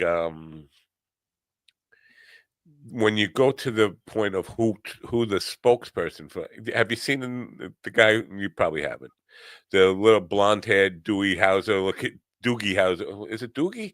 Doogie Howser looking guy that took over Charlie Kirk's position is now going to campuses and talking to these kids. Skinny little kid. He is hardcore white nationalist Christian, but also super pro-Israel. And so if you go to the fact that Charlie Kirk was starting to say things that were anti-Netanyahu, not necessarily anti-state of Israel, Right, I understand. Yeah. anti-Netanyahu's regime, Right. you could see there is some motive for taking him out and putting a guy who's totally pro-Netanyahu in there, right? So you can see that there's some motive there, but still, the mechanisms just don't add up. You tell me that Netanyahu went and got this kid Tyler Robinson to go stand on a roof or go sit on a roof with a rifle, with his grandpa's rifle. How did he do that? How did Netanyahu get this kid Tyler Richardson to turn himself in for a crime that he was committing on behalf of the state of Israel? That makes no fucking sense at all. I can't even find a way to wrap my head around that conspiracy theory in any way. So, but now they're saying, well, we don't even know that was Tyler Robinson. Well, we know Tyler Robinson turned himself in, right? We know that. Okay, here's I'm just throwing this out there. Okay. Let's say there's intelligence says we know there's going to be an assassination attempt. This is what we know, that this guy plans to do this, blah blah blah blah blah. We can have our own shooter there and take him out, and then since we know this other attempted assassination is going to be trying to take place, we will point everything toward that person, and then our shooter with the 22 can shoot him in the back of the neck and get away clean, scot free. Bear Love is asking now, was she really a winner in this pageant? No, she wasn't. Nobody ever claimed she was. She won the Miss Arizona pageant, but Trump owned like Miss Universe, and she. I think it was Miss Teen USA, was it? He owned. Did he own two pageants? He owned Miss Teen USA. but even before that, he owned Miss Universe. Okay. So that's what he was doing in Moscow with the P tape. That's what Miss Universe thing. But she didn't win that. Nobody ever claimed she won that. I think she was like a runner-up, like far down, not like a second runner-up. But she parlayed that into working for Trump as a spokesmodel, then got a job on MTV's Summer House show. She was in a bunch of music videos. She always had aspirations to be an actress, and she seems very much like an actress. Now, my question is, because usually when Trump did stuff like that for a woman, that means she fucked him off or sucked him off. I mean, it's just a safe assumption that he was trying to get. He fucked her off. She fucked him off, sucked him off, or they were negotiating terms. But he didn't do any of that stuff for a woman for free. That we know. When you're a star, they let you do it. I mean, he wasn't even that far off from fucking his own daughter. So, what do you mean that far off from fucking? Well, because I don't know that he did. I believe he did. I believe he did. I know he did. But I don't know he did. I know he did because when I did, I still smelled his dick on her. And that's the smell of his dick because? Because it smelled like diaper. I mean, who else has a dick that smells like diaper? Oh, A well, lot look, of old people who wear Depends. yeah. Anyway, no, I think Shapiro is not. Somebody saying Bear Love is saying Shapiro's next, and Sunshine saying he'll be next. He'll be next. What? Not assassinated. I hope you don't mean that. No, Ben Shapiro has had his. He's had no. Ben Shapiro's not. What's the kid's name? The fucking Doogie Howser lookalike. I'm But I'm not Shapiro had his own thing with "Prove Me Wrong" or what was his? Not, yeah, "Prove Me Wrong." right. Going and debating. He'd go around debating high school kids or something, Yeah. or elementary school kids, or I don't, Yeah. Well, Jeff Flake. You remember Jeff Flake from Arizona? Another Arizona guy. Come on, fellow Republicans, we're better than this. Obviously, no, stop saying that. You're not better than that. That's what. You That's are what that. that. Yeah. Here we Change go. my mind. Good Change my morning, mind. and I'll change your mind. How about this for changing your mind? Naked wines was not real wine. I don't know. Why are they called naked wines? Why? Yeah. Ian, All the other wines got covered with clothing and cloth. Yeah. Now bring back naked wine. I'm not bringing back that commercial. Well, we have more than one commercial, right? You don't have to bring back the 5-minute feature No, film. I didn't. They didn't supply me with a commercial spot. They supplied me with copy for emails and all this kind of stuff and stuff to put on the website. But they wouldn't give me a video copy, a video commercial. So I had to I thought I'd make one of my own. And Doofy sent me his voiceover, and I was like, even when editing, I was like, this is ridiculously stupid. Why am I even? Well, the Reverend could do it. The Reverend could do a voiceover, and why would you want to put that on the Rev? Why would you want him to be put through Naked Wine's hell like that? I'm not. Look, I I'm thought just you were saying, his friend. I thought you liked him. To quote Batman, I don't have the luck. I don't have the luxury. Sunshine says in charge, you mean Ben Shapiro is the next. No, Ben Shapiro has his own. I don't know if you know this about Ben Shapiro, but he's fucking swimming in money with his little, what is it, Daily Wire, whatever it is. Daily High Club. Yeah, Daily High Club. He has enough money that he could just offer Steven Crowder $50 million a year to do a little fucking YouTube show. $50 million a year, basically, to do what we do. That's insane, right? I mean, we haven't made 50 cents. Well, no, today we made $4 thanks to Bear Love. We're on the fucking road to that 50 million. Our first 50 million is coming in. We only have 499,990. And speaking of which, we also still have those September 2025 calendars for sale. Get them while they're hot. Get them while they're hot. What did we steal them from someplace? They're hot. And for today only, if you order yours today, we'll add 2 more days at the end of September. Wow. I would do your Slaptail said I would do your voiceover for you. I can put on my resume as voice actor work for free. I don't know.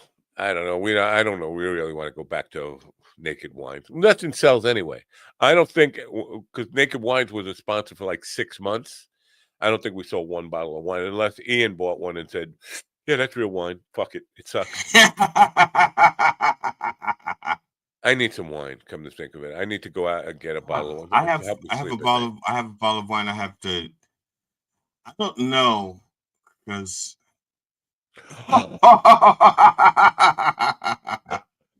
So right. people who can't see the chat room.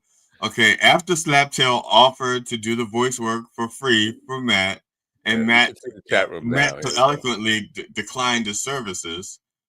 I didn't decline the services. I said no. I'm not going back to my Naked Wines. He could do voiceover for any real sponsor that we have. You want to do a new Daily High Club thing? Do that. I like Daily High Club, by the way. And there was a time we were moving some merchandise for Daily High Club. There were checks coming in. It's been a while. So Daily High Club could use some love. I mean, that old commercial that we have for Daily High Club is way played out, I think. Yeah, maybe we just need a new commercial to sell a new product. Now, Ian seemed to suggest that they have fake weed. I don't think they sell fake weed. They sell pipes and papers and Yeah, stuff. they don't even sell weed, right? They just I sell don't know. they just sell the accessories. That Delta 9 stuff, that's not real weed. No matter what. Delta 9, isn't that like a military group like SEAL Team 6? Fake pipes. I said this shit. Yeah. Oh yeah. If you're gonna buy, you're right. Ian, do you have a website, Ian, where people?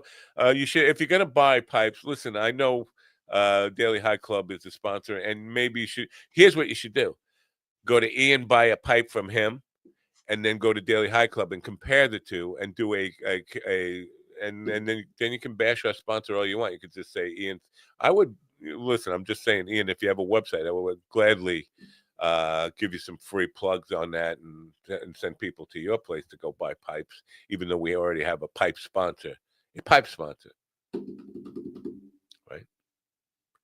Sure.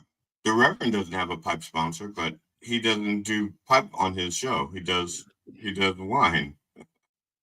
Did you see the Rev has been getting a lot of, because I've been reposting that StreamYard makes auto clips from the Rev show on Sunday morning, and I'm posting those on YouTube.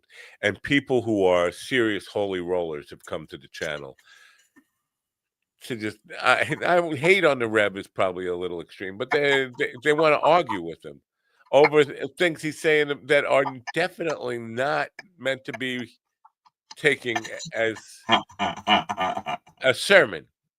Okay, it's called the Church of Last Resort. How many churches did you go to before you went to the Church of Last Resort? Right. Now, the guy who this morning, what was his fucking name? Hold on, let me see. I'll see if I can pull this up really quick. Talk for a second while I fucking find it. I mean, I probably have 3 churches I would go to before I went to the Church of Last Resort if I needed real spiritual advice. Now, I'm going to put this out here because the Reverend apparently has a new thing that he's doing. He's calling it Looking for God in All the Wrong Places. And he's apparently just analyzing songs that people did not know, pop songs that people did not know were about God or religion. And he's breaking them down. All right. This guy, Orrin Tate. There was a guy, Orrin, who was... he was on my show. He was like, had some make men again, make men great again, or something.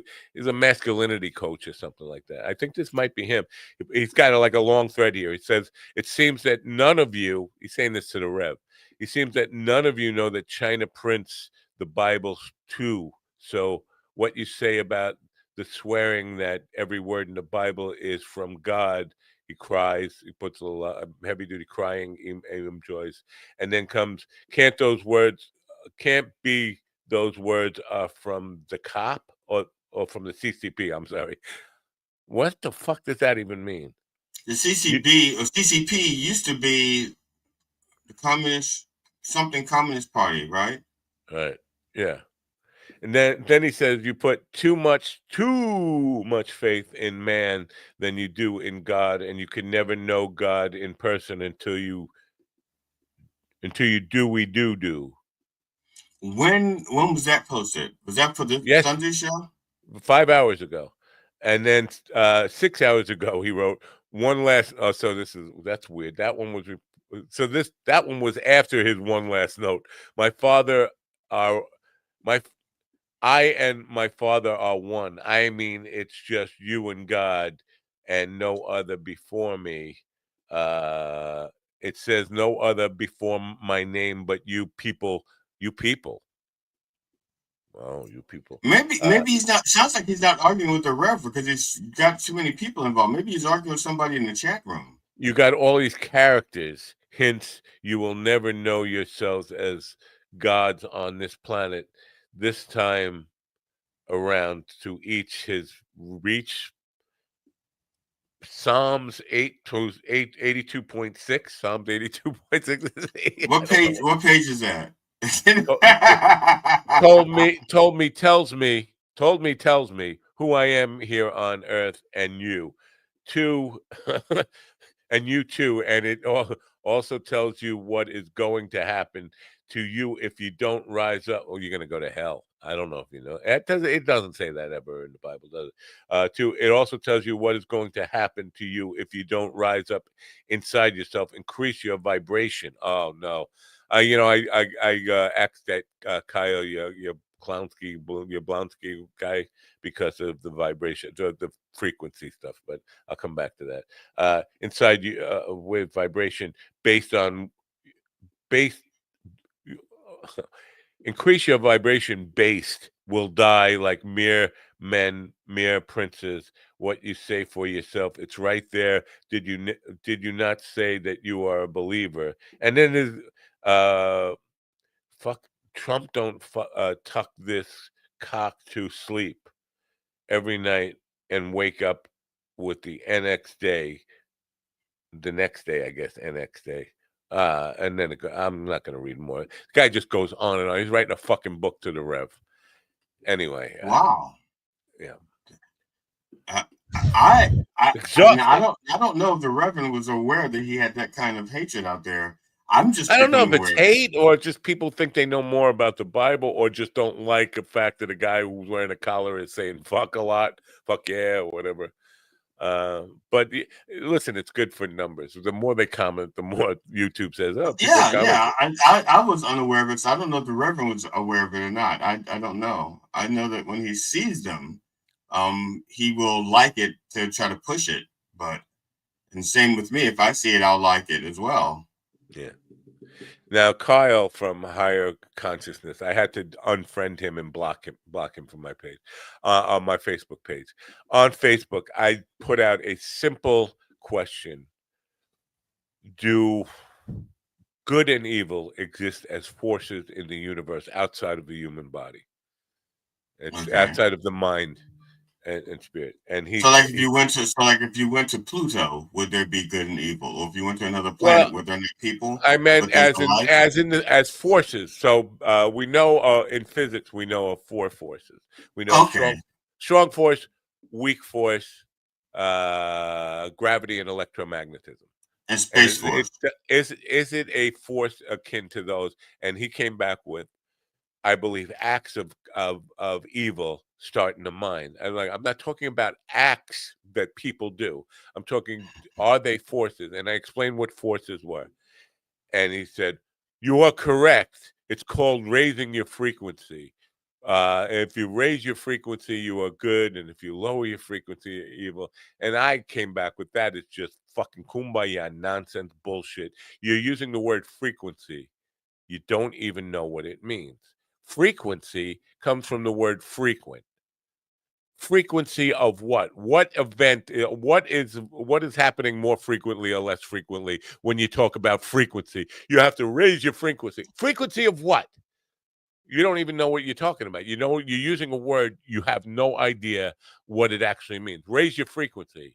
Okay, what the fuck? Frequency of what?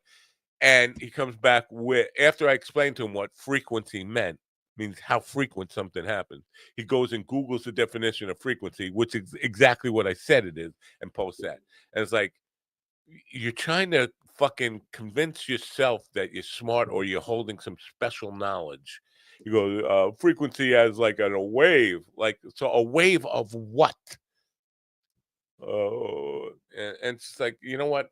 All you're doing is just proving to me that you've never spent a second inside of a fucking science class. You want to come off with like some special physics knowledge or spiritual knowledge, but you don't know what the words and you don't know how to use them. Well, like a wave happens in frequency. Like, yes, waves of what? What the fuck are you talking about? So, and how do I raise my wave of nothingness? So I can get good instead of evil. There's no fucking connection there. It just wants to be, I know about kumbaya and love. Everything is love. And yeah, well, and what you put out comes back to you. Here's what you're putting out to me. You're putting out something that makes me want to fucking block you. You're blocked. Goodbye. Now, you manifested that. Oh, first of all, Ann in California. Welcome to the show. Ann says, and this is not Ann's voice, but it's Church of Last Resort. Ann says, Church of the Last Resort is the only church I have attended in years. Wow. You know, it's I understand it's difficult to get up. Nobody wants to get up at 9 o'clock in the morning on a Sunday. I mean, I don't want to get up, but I do. But you can watch it and repeat. You just can't interact. Yeah. Now, this is what people fail to do. They can email the Reverend, and he will respond to your emails. Is there an email address? I wonder. Is there an email? Is there an email address they could email him at? I hear there's an email address. It's like Dr. Reverend Jelly Roll with an E at gmail.com, and he will answer your emails. The problem is he only gets emails from 2 people. Actually, 1 now, and that's Leanne Linsky. He used to get emails from Ron about Mr. Tongue, but now Ron doesn't have the email sign up for Mr. Tongue anymore. He just, it's show up sign up. Yeah, show up sign up now. Speaking of frequency, how deaf are you, or do you care? Do you know? Do you know how deaf you are, or are you deaf at all? I know that some of my highest frequencies I don't hear anymore. Yeah. You don't know where that number is, though, do you? No, I did used to know. I was watching. It was a show called Brain Games. Yeah. And they were playing these frequencies for the audience, and if you could still hear the frequency, you're supposed to raise your hand. But because it was happening on television, I'm not sure how much of that would translate over the airwaves. But so like everybody's wearing headphones on the show, and the young people like raise their hand like forever. Old people like stopped after like certain. I don't know how high my frequency goes. How high? What I don't know. Mine is terrible. I did this the other day because one of the guys, Wings of Pegasus. Do I even have this thing here? He was doing the test with the sine wave, and he was starting like a really low frequency of a sine wave, and I could hear up until 1800 hertz. 1800 hertz. Here you go. I'm going to pull this up if I can. 1800 hertz is fucking low because he made it up to 14,000 hertz. And he was admitting that he had some hearing loss. I made it up to 1800. That's how bad my hearing is. So let's play this game with the audience. Let me see if I can get it queued up. Talk a minute while I get this queued up. Okay, I'm not sure I'm comfortable playing this game in front of people. Because I don't want people. I don't like people to know my weaknesses. Even though you don't have to say. You don't have to say. You don't have to say it. You can just know it and not say anything about it. So okay. So I'm going to share this. This comes from Wings of Pegasus. You can go visit his channel for more. If you like hating on AI or hating on auto-tune or hating on pitch correction or hating on people who mime and all that kind of stuff. Let me see here. Not Video Fire, you dopey dope. You want to... I'm not sure. Do you really have a show, GD? This is Wings of Pegasus guy. Okay. Let's see.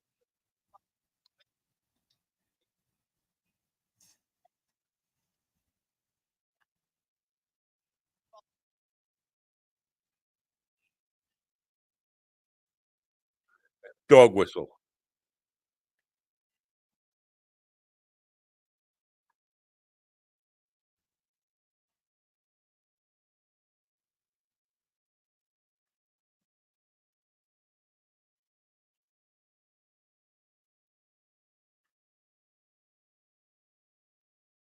This is there's a problem here. What? If the audience doesn't hear anything, then we're not making great radio. Oh, it's definitely going. It's definitely broadcasting. I see it on the radio. Yeah, but I don't. I'm just saying, but we're not saying anything. Yeah, So yeah, but you could hear the tone. Anyway, that's where it stops for me. It's 1,700 now. It's less than it was the other day. It was 1,800 the other day. If people are still hearing this, you're way better than me as okay. hearing wise. And we're still only 1/10 of the way to where some people can hear. Just if you're not hearing anything, Yeah, I still hear it. if you're not hearing anything but my voice, you're as deaf as I am. Yeah, I'm hearing pitches. Wow. Yeah. And people in the chat room, let us know if you still hear it. Still broadcasting. I'm seeing signals. Yeah, I'm still hearing. I'm typing something in Sunshine while I'm listening to the pitches. Sunshine doesn't hear it. Now that you're deaf, I'm sorry, Sunshine. You went to too many rock concerts. I still hear it. Yeah. Now we're only a quarter of the way to where people with really good hearing can still hear these tones, and a lot of us, I tapped out 4,000 hertz ago.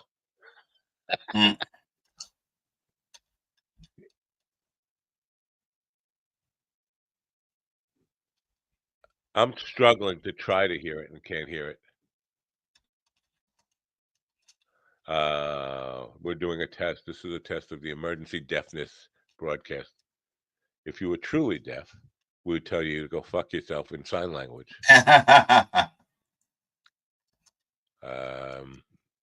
Wow. We're halfway to dog whistle range here, or about halfway. Okay. Anybody in the chat room still hear this? Now I hear it. I don't hear it. So Sunshine hears it now.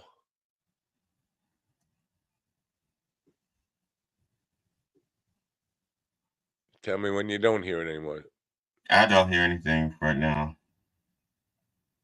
Ann says I'm hearing now, but I don't know when now is because I just looked down. Okay, went silent for a few seconds. I hear you, Matt GD.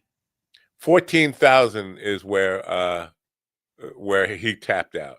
14,000, and he's taking care of his ears. He played with earplugs for pretty much a good part of his life. I should have. I had that advice. I disregarded it, but I am so pitifully low. Basically, on a piano, I don't hear all the notes on a piano. Like you could play the top octave on a piano, and I don't hear them at all.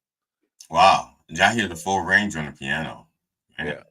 All right. So yeah, you haven't sat next to John or stood next to Joey Mignani as he bashed the shit out of his cymbals with the fucking. No, when I played in a band, I wore earplugs. See, I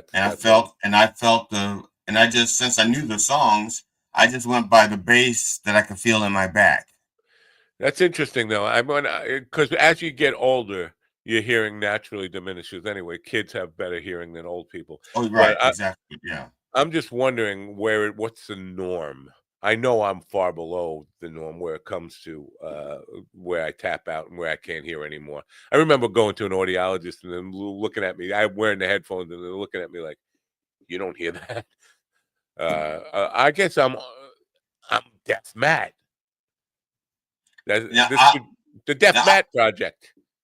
And I get these things in the mail, and I don't take advantage of it because there's this company that basically they're selling hearing aids.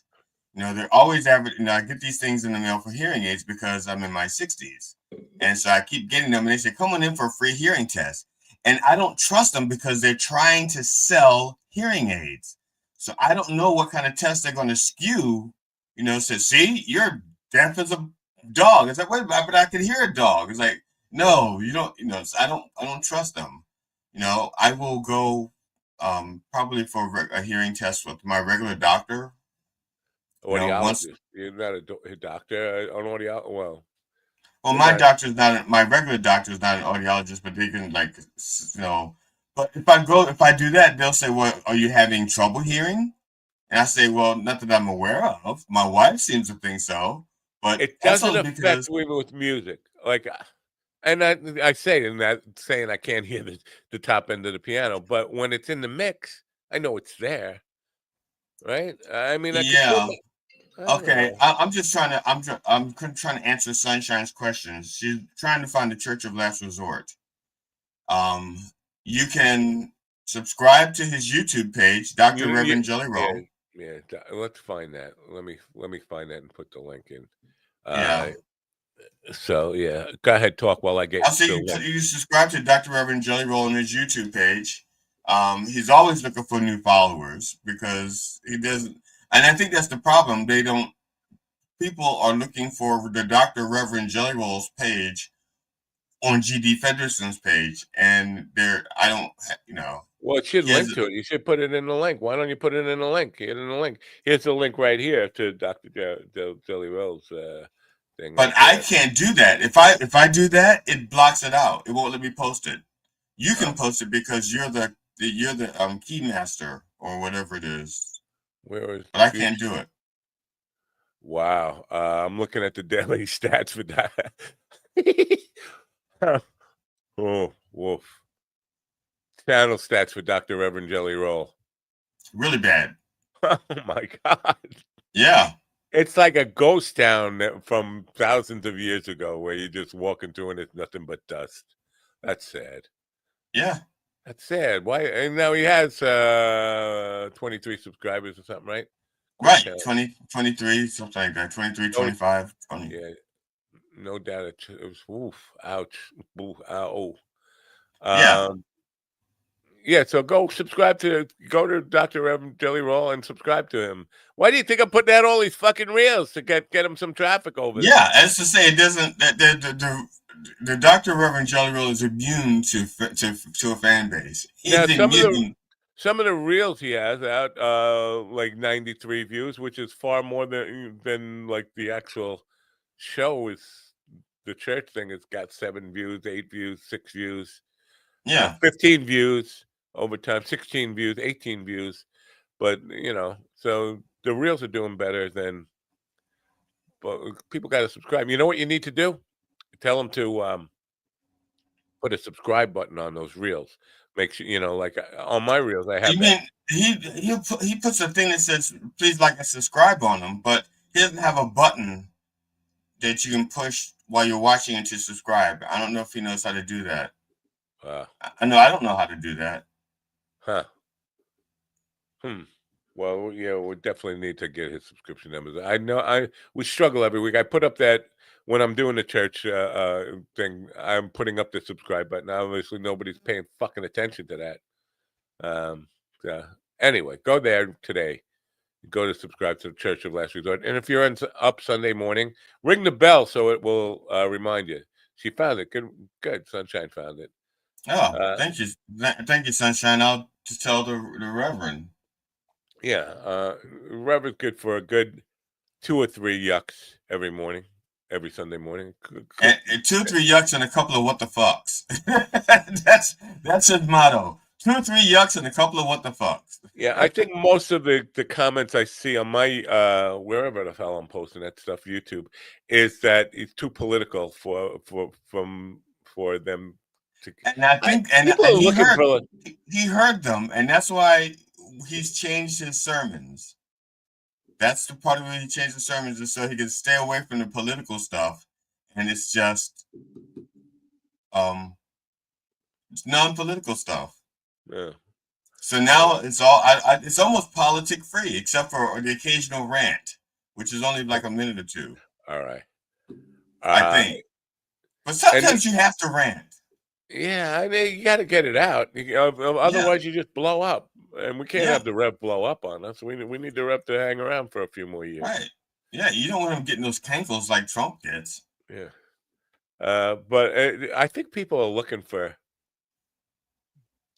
the Church of First Resort, not Last Resort. I think they're looking for somebody who's delivering hope and get them to leave, like throw money in the little tray there, and then I feel better. I feel like I've been cleansed, and I think that they leave not feeling cleansed. They feel like, what the fuck did I just watch?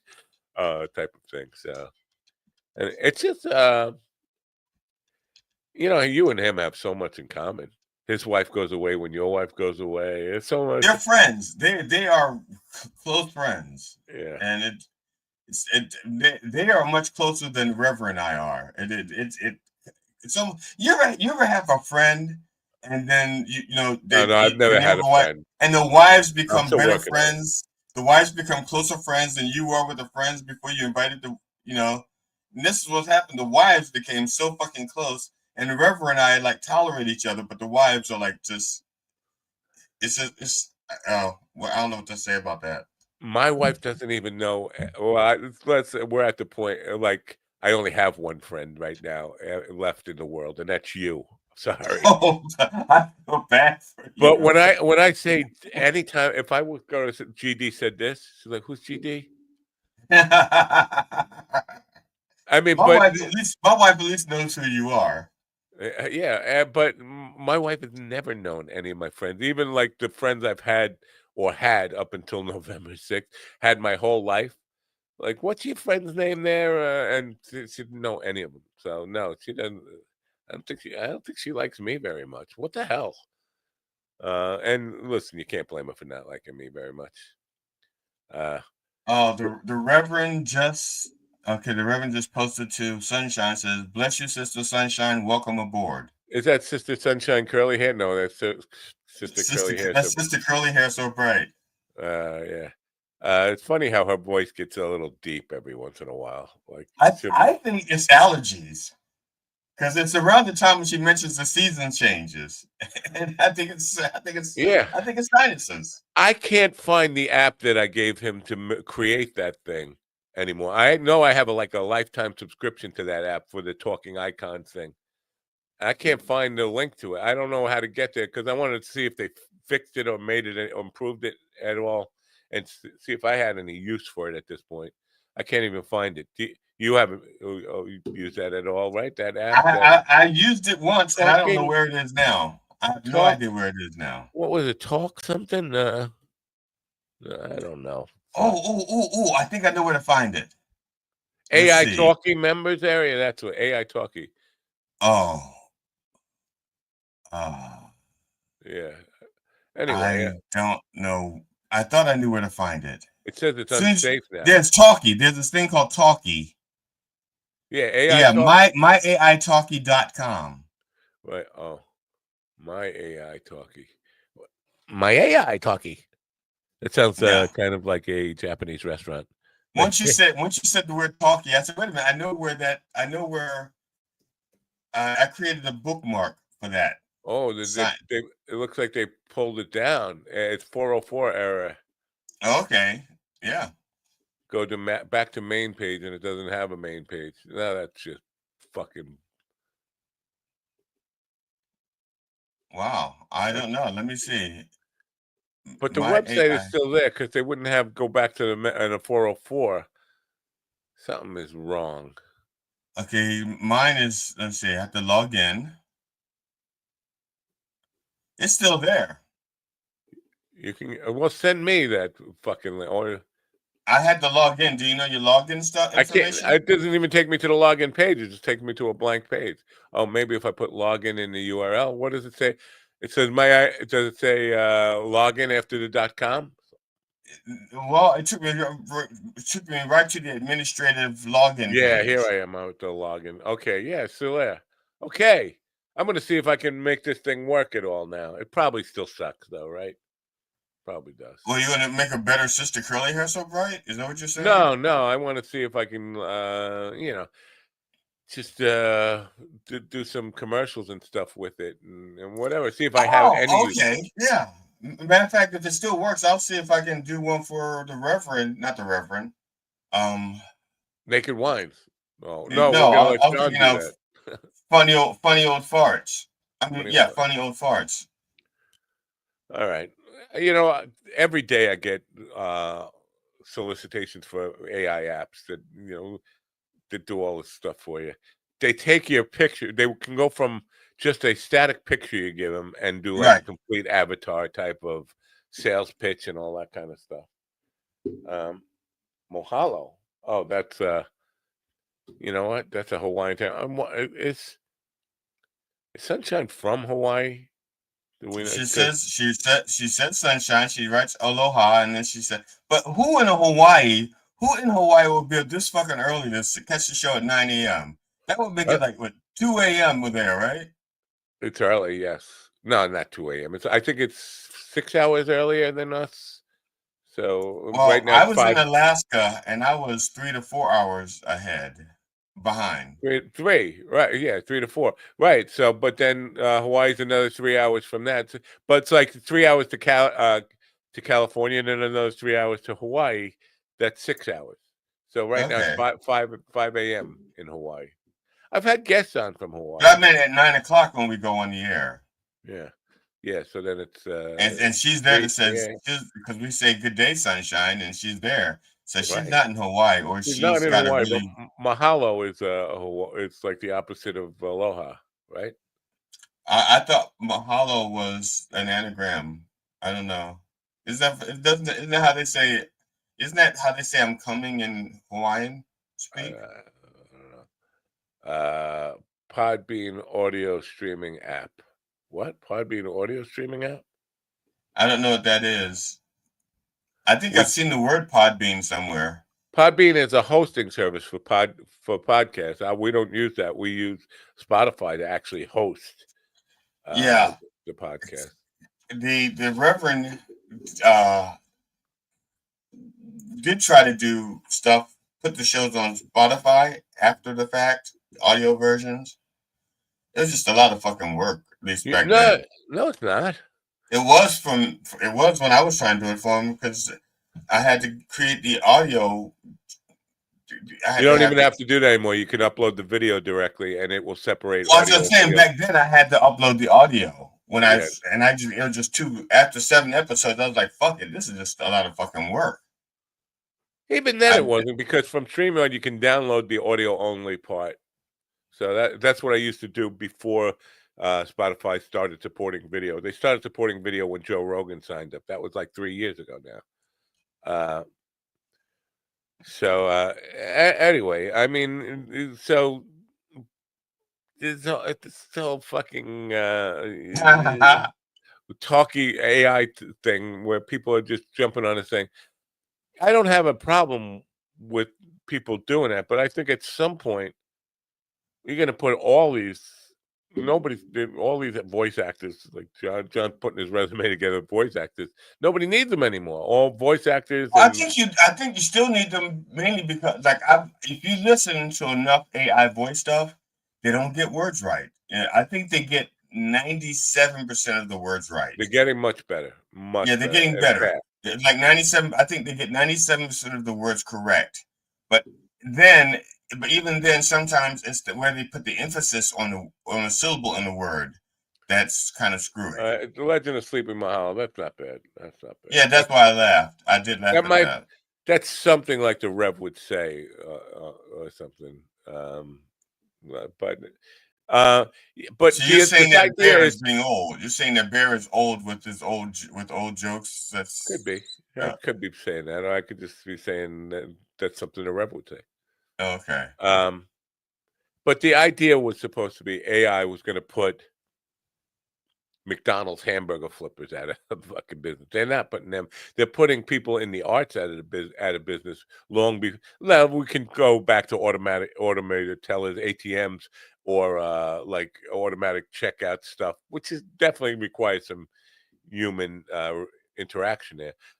As like early adopters of AI, sort of, that put people out of jobs, but for the most part, AI now, the fear was that it was going to put blue collar workers out of work. It's putting more white collars out of work than blue collar work.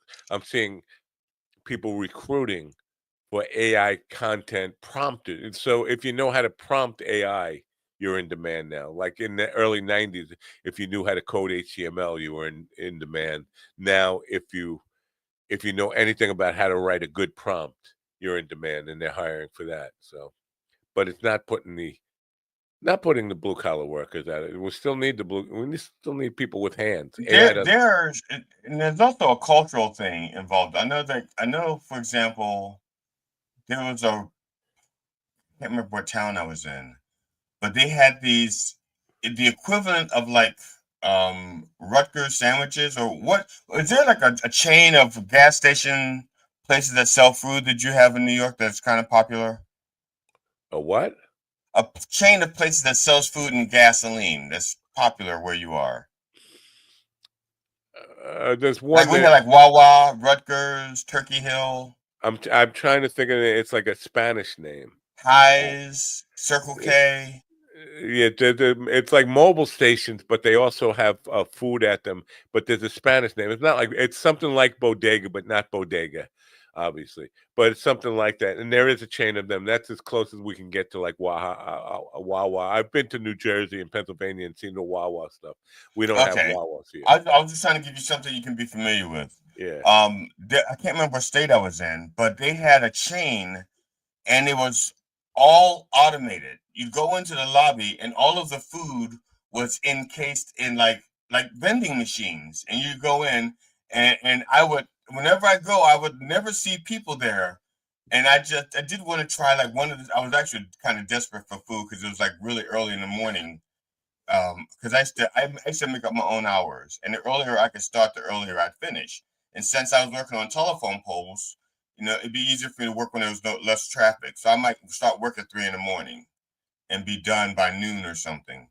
And so I would start at 3 in the morning, and I'd be hungry, and I'd go to one of these places, and it's like hundreds of things in vending, but it's not like vending machines or something. You got like sandwiches over here, drinks over here, desserts over here, or even hot foods. Which I'm like, I'm sorry, if something's supposed to be hot, I'm not fucking with that. I will try a sandwich. But there was a number of them in this state where I was, and I'm thinking it was Pennsylvania, but just more of a, I can't remember what fucking part. People on the radio, you're listening to the voice of G.D. Fenderson, the first who had the hit with "I Am the Lineman" for Verizon. It was a big hit back in the '60s before Verizon was a thing. I don't know if you remember that. But when you're talking about these automated food machines and stuff, my mind, it's almost like the Flintstones. Remember with Flintstones, like if you look behind the photograph, there was a bird inside there. The automat in the 1960s, in the movie The Graduate, not The Graduate, The Apartment, Jack Lemmon and Shirley MacLaine. There's an automat in there for people who don't know what the automat was like. What GD's describing now is an automated food thing, but there were humans behind the glass there. So people would go to get you put a quarter in, and you could open the door and take your sandwich out. But they actually had people feeding. It wasn't like robots doing it. Now they just replaced those humans in the back there of the automat with robots of some sort or conveyor belts. So, but because I don't see what's going, because it's nothing but auto. You don't see or talk to anybody. You go in, you order your thing, and you open it up and you get it. And I never watched. I never stuck around long enough to see. Well, actually, another sandwich just rotates around like it's a Lazy Susan or something. So you pick it and it goes, and another one is there. And it was a chain of at least 3. My territory was, like I said, and I was in that particular town. There was only 3 of those places that I knew of. But that's in Japan, old automat right there. That's what it used to look like, and you would go there. But there'd be somebody behind, be an old lady with a hair mat on, hairnet on behind that thing, feeding you whatever you were getting out of it. But that's how people used to get their lunch on in the late 50s and early 1960s. That was the popular way to go to the cafeteria and get your lunch. The point I'm trying to make is like in Japan, it's not unusual for you to find like full service stuff like that, where there's no people. Everything is like a machine doing all this stuff. Yeah. And I don't think in America we like that. I think there's a portion of us that think we like it because it's the next thing. Like it's the next thing, and next we'll have flying cars. If we accept this, we'll have flying cars. Horn and Hardart, Automart, pies, hot coffee, and this is what it would look like. You know what? I don't remember it looking that fancy back in the day, but that's a color picture of it. So this might have been as late as 2006. Barn Bamney or Automat. Did I say Automat? Automat. So yeah, that's what it looked like. And basically you get your food at it. But it's kind of like those 7-Eleven sandwiches. They're terrible. Like, that's not food. No. Right? No, you have to disguise it as food. What does it say? Good call to put GD email so he receives the hate mail. It's not GD's email. It's to Dr. Reverend Jelly Roll. He's better equipped. Jelly Roll is definitely better equipped to handle the hate mail than I am. I could take that down now, right? Yes, I can. Yeah. So that's how you get in touch. He needs prayer requests. I don't know. It's been a while for prayer requests. Yeah, here's a funny thing. The when he used to do this show at 12 noon back in the day, it was like prayer requests were like coming out of the woodwork, and it was just crazy. It was 1,500. The challenge is people who are interested in church on Sunday already went to real church by the time noon happened. So they're coming back from like a physical church to now do the online church, that's devotion. Well, the thing is, it was back at when the show was at noon, everybody knew it was a joke. Okay, and I used to have like 1,500 views on it. I mean, and live streams, 1,500 on because it was also on Roku. Right. It was also on Roku, and their numbers are like ridiculous. But people got the joke. People knew it. They knew it was a joke, and the difference is, because I went to 9 instead of 12. No. Well, what, you want to go back to 12? I'm fine. Hell no. No. That's just it. Only reason why I'm going to do it. Only reason why the Reverend and I can do this is because our wives are saying, "Okay, we get the rest of the afternoon with you. You know, you're done by 10." I don't use the N word hatefully except at 8:30 on Sunday morning. Which of the two N words you talking about? Because according to Napo. Oh, okay. Napo. All right. Fucking Napo.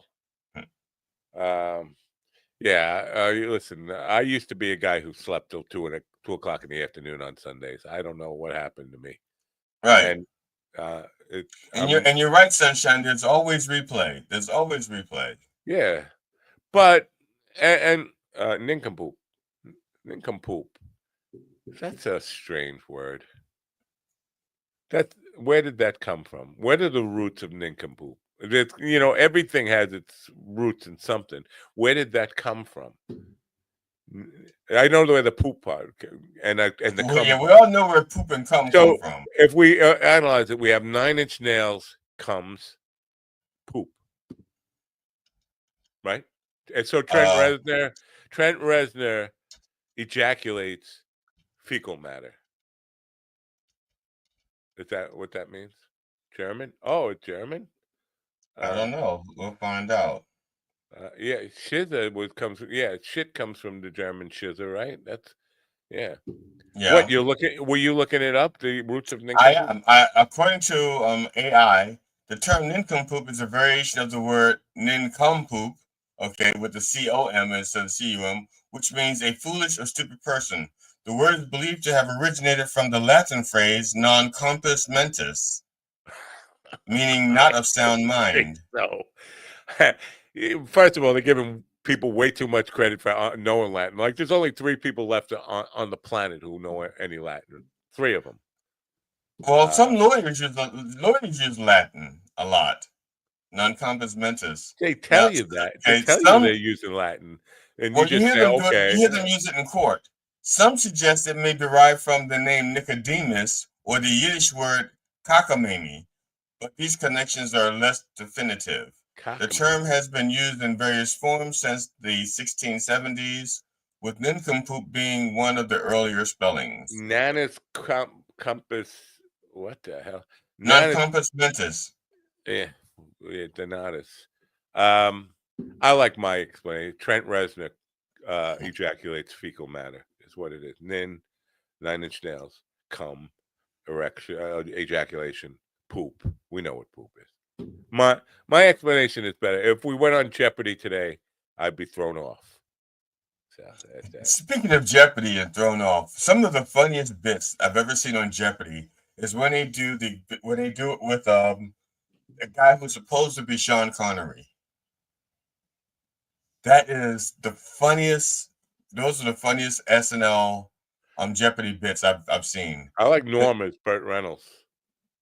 Oh, yeah, his are good too. But the Sean Connery ones are hilarious. They just I usually wind up in tears laughing. Will Ferrell played the Alex Trebek guy, right? Will Ferrell did Alex Trebek? Yeah.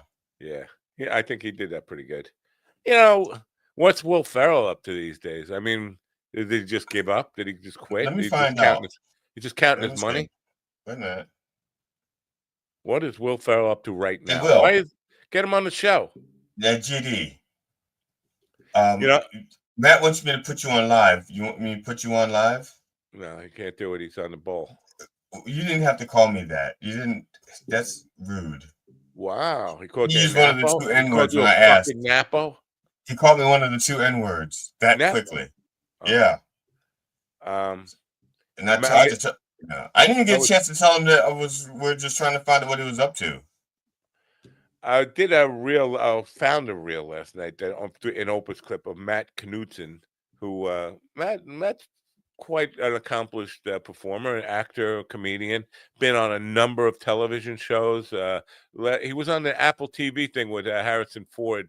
I don't know if that's still running, but we were talking about getting his start in his career, and he got his first break in late night television on Craig Ferguson's show after only 6 years in comedy. He had only been doing stand-up 6 years, and one of the bookers from Craig Ferguson's show just happened to show up and ask him if he'd like to do a spot, which is, that 6 years in, that just doesn't happen. And so very fortunate in that. And I was commenting on, like, he goes, on how lucky he was for that. He goes, yeah, I have no idea. He goes, now I'm doing Coffee with the Dog. I don't know why I didn't make more of that when it happened. Like, it's not necessarily funny to anybody out there, but if you're on this show, it's kind of cool. And somebody said you got to remember the early days of MTV. I want my MTV, and you get every celebrity saying, I want my MTV. Right. Somebody said I should be doing that with Coffee with the Dog, like telling people, when famous people were on the program to get them to give us an endorsement. That's as close as I ever got to that. You should sound the alarm this morning. What did you sound the alarm? What alarm? What am I? What am I? Did I sound the alarm this morning? What? I don't know. It's over my head. Yeah. No, shit. I forgot what yours. You forgot the alarm just went over your head. Yeah, it did. Yeah. Oh, I remember now.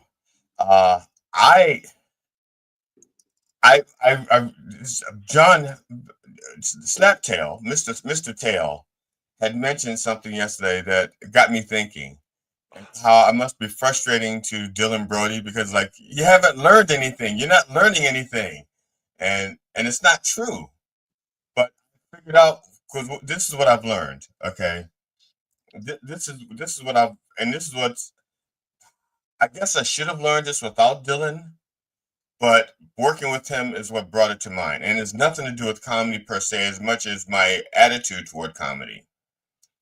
Because I started so late, I started at 55, I came to the conclusion that I'm too old to be famous because it takes like 15 years or so in comedy to get your chops so that people will know your name and so forth. Fame. Your voice. Who wants fame? Well, I'm just saying, in 15 to 20 years to be like a name headliner, so I would have to get the status of like a Bill Burr or something like that. It takes a while. Anthony Jizz on the neck. It takes a while. He's been doing comedy for like 20 something years. Anthony Jizzleneck. Most people don't realize that because he just took off recently, but he's been working at it for a long time. And since I'd already my default position was that I would never reach that position anyway. So I didn't see the point in me honing my skill to that point, honing my craft to that point. It's like I can be happy being a garage band. I don't need to be Anthony Jeselnik, because by the time I get to that point, I'll be dead any fucking way. How did you pronounce that name? Jeselnik. Jeselnik. Yeah, Jeselnik. Jeselnik. Yeah. So it was dope. But when I was working with Dylan, and Dylan got frustrated with me. He goes, "Your brain is just too fucking good to be wasting yourself doing such and such. He says, you can be a headliner. You can be a national headliner. You have the raw material. You just need to stop being so lazy and work on your material, work on your craft." And so that's what I realized, that I work hard, but not at the, I don't, okay, like he wants me to get my material down to like a science, and to me, my material is just my material. It's like who I am, the way I talk. I don't know where I fall in on this, because I understand a little bit about. Well, first of all, I have never thought fame was even remotely a goal. Like if it happens, it happens. If the people it happens to happen to because they put out some really great work, and I've always wanted to put out great work.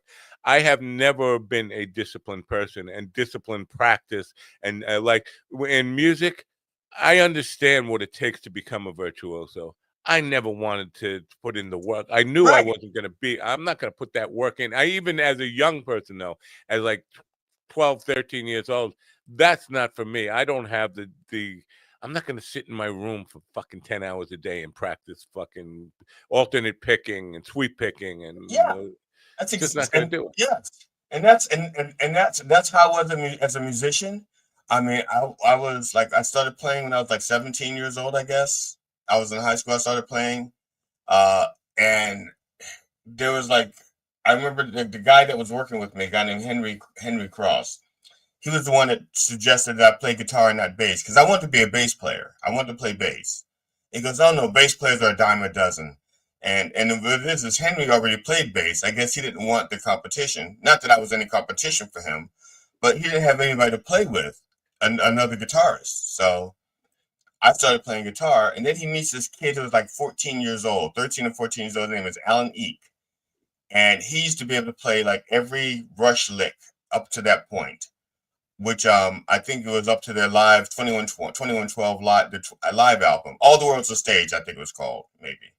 But it's the one with the 2112 on it, whatever you call that album. And he could play like every lick up to that. And that was my first time hearing about Rush, when that album came out. They had a song called Bastille Day. And Henry says to me, "You're good when you can play Bastille Day." And I went, okay, fine. So I worked at playing Bastille Day, and I learned to play it. And then I take it back to Henry, and I said, "See," and I played it. And he goes, "Oh, Alan E can play the whole album." And I'm like, "Hey, who the fuck is this Alan E?" Oh, and he's only 13 years old or 14 years old. Alan E, at that time, I was in school. I had a part-time job. I had family responsibilities. He didn't have any of that shit. This Alan E kid went to school, came home and played guitar for 8 hours. No social life. That's it. So Henry, if you're listening, you owe GD an apology, and you should go over to his house, bring a bottle of Naked Wines. You two can talk it out and hug. Let's go talking it out. We burned that bridge a long time ago. He had some kind of professional jealousy, social jealousy. Yeah. And it never recovered. Our relationship never recovered. All right, I got to get out of here because I got to take the wife to bring her car back into the shop again. I'm not going to tell people to turn on their radio today. What I'm going to tell is, are you ready for this? This is what I'm going to play. I'm going to play this video of, are you ready for this? And it goes like this, and I'll take us out as I hit the play button here. You guys have a great day. We'll be here tomorrow. I'm trying to get Tim Conway and Harvey Korman's kids on. We'll see how that goes. But in the meantime, are you ready for this?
just a little bit.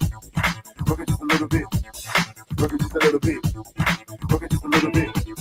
People in the middle, all the alley wanna bump and everybody who just made a beat snuck up in the truck. Folk heard the new thing, man, I'm trying to do. I heard what you, dog, man, I'm trying to live. People in the middle, all the alley wanna bump and everybody who just made a beat snuck up in the truck. Folk heard the new thing, man, I'm trying to do. I heard what you, dog, man, I'm trying to live.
You ready for this?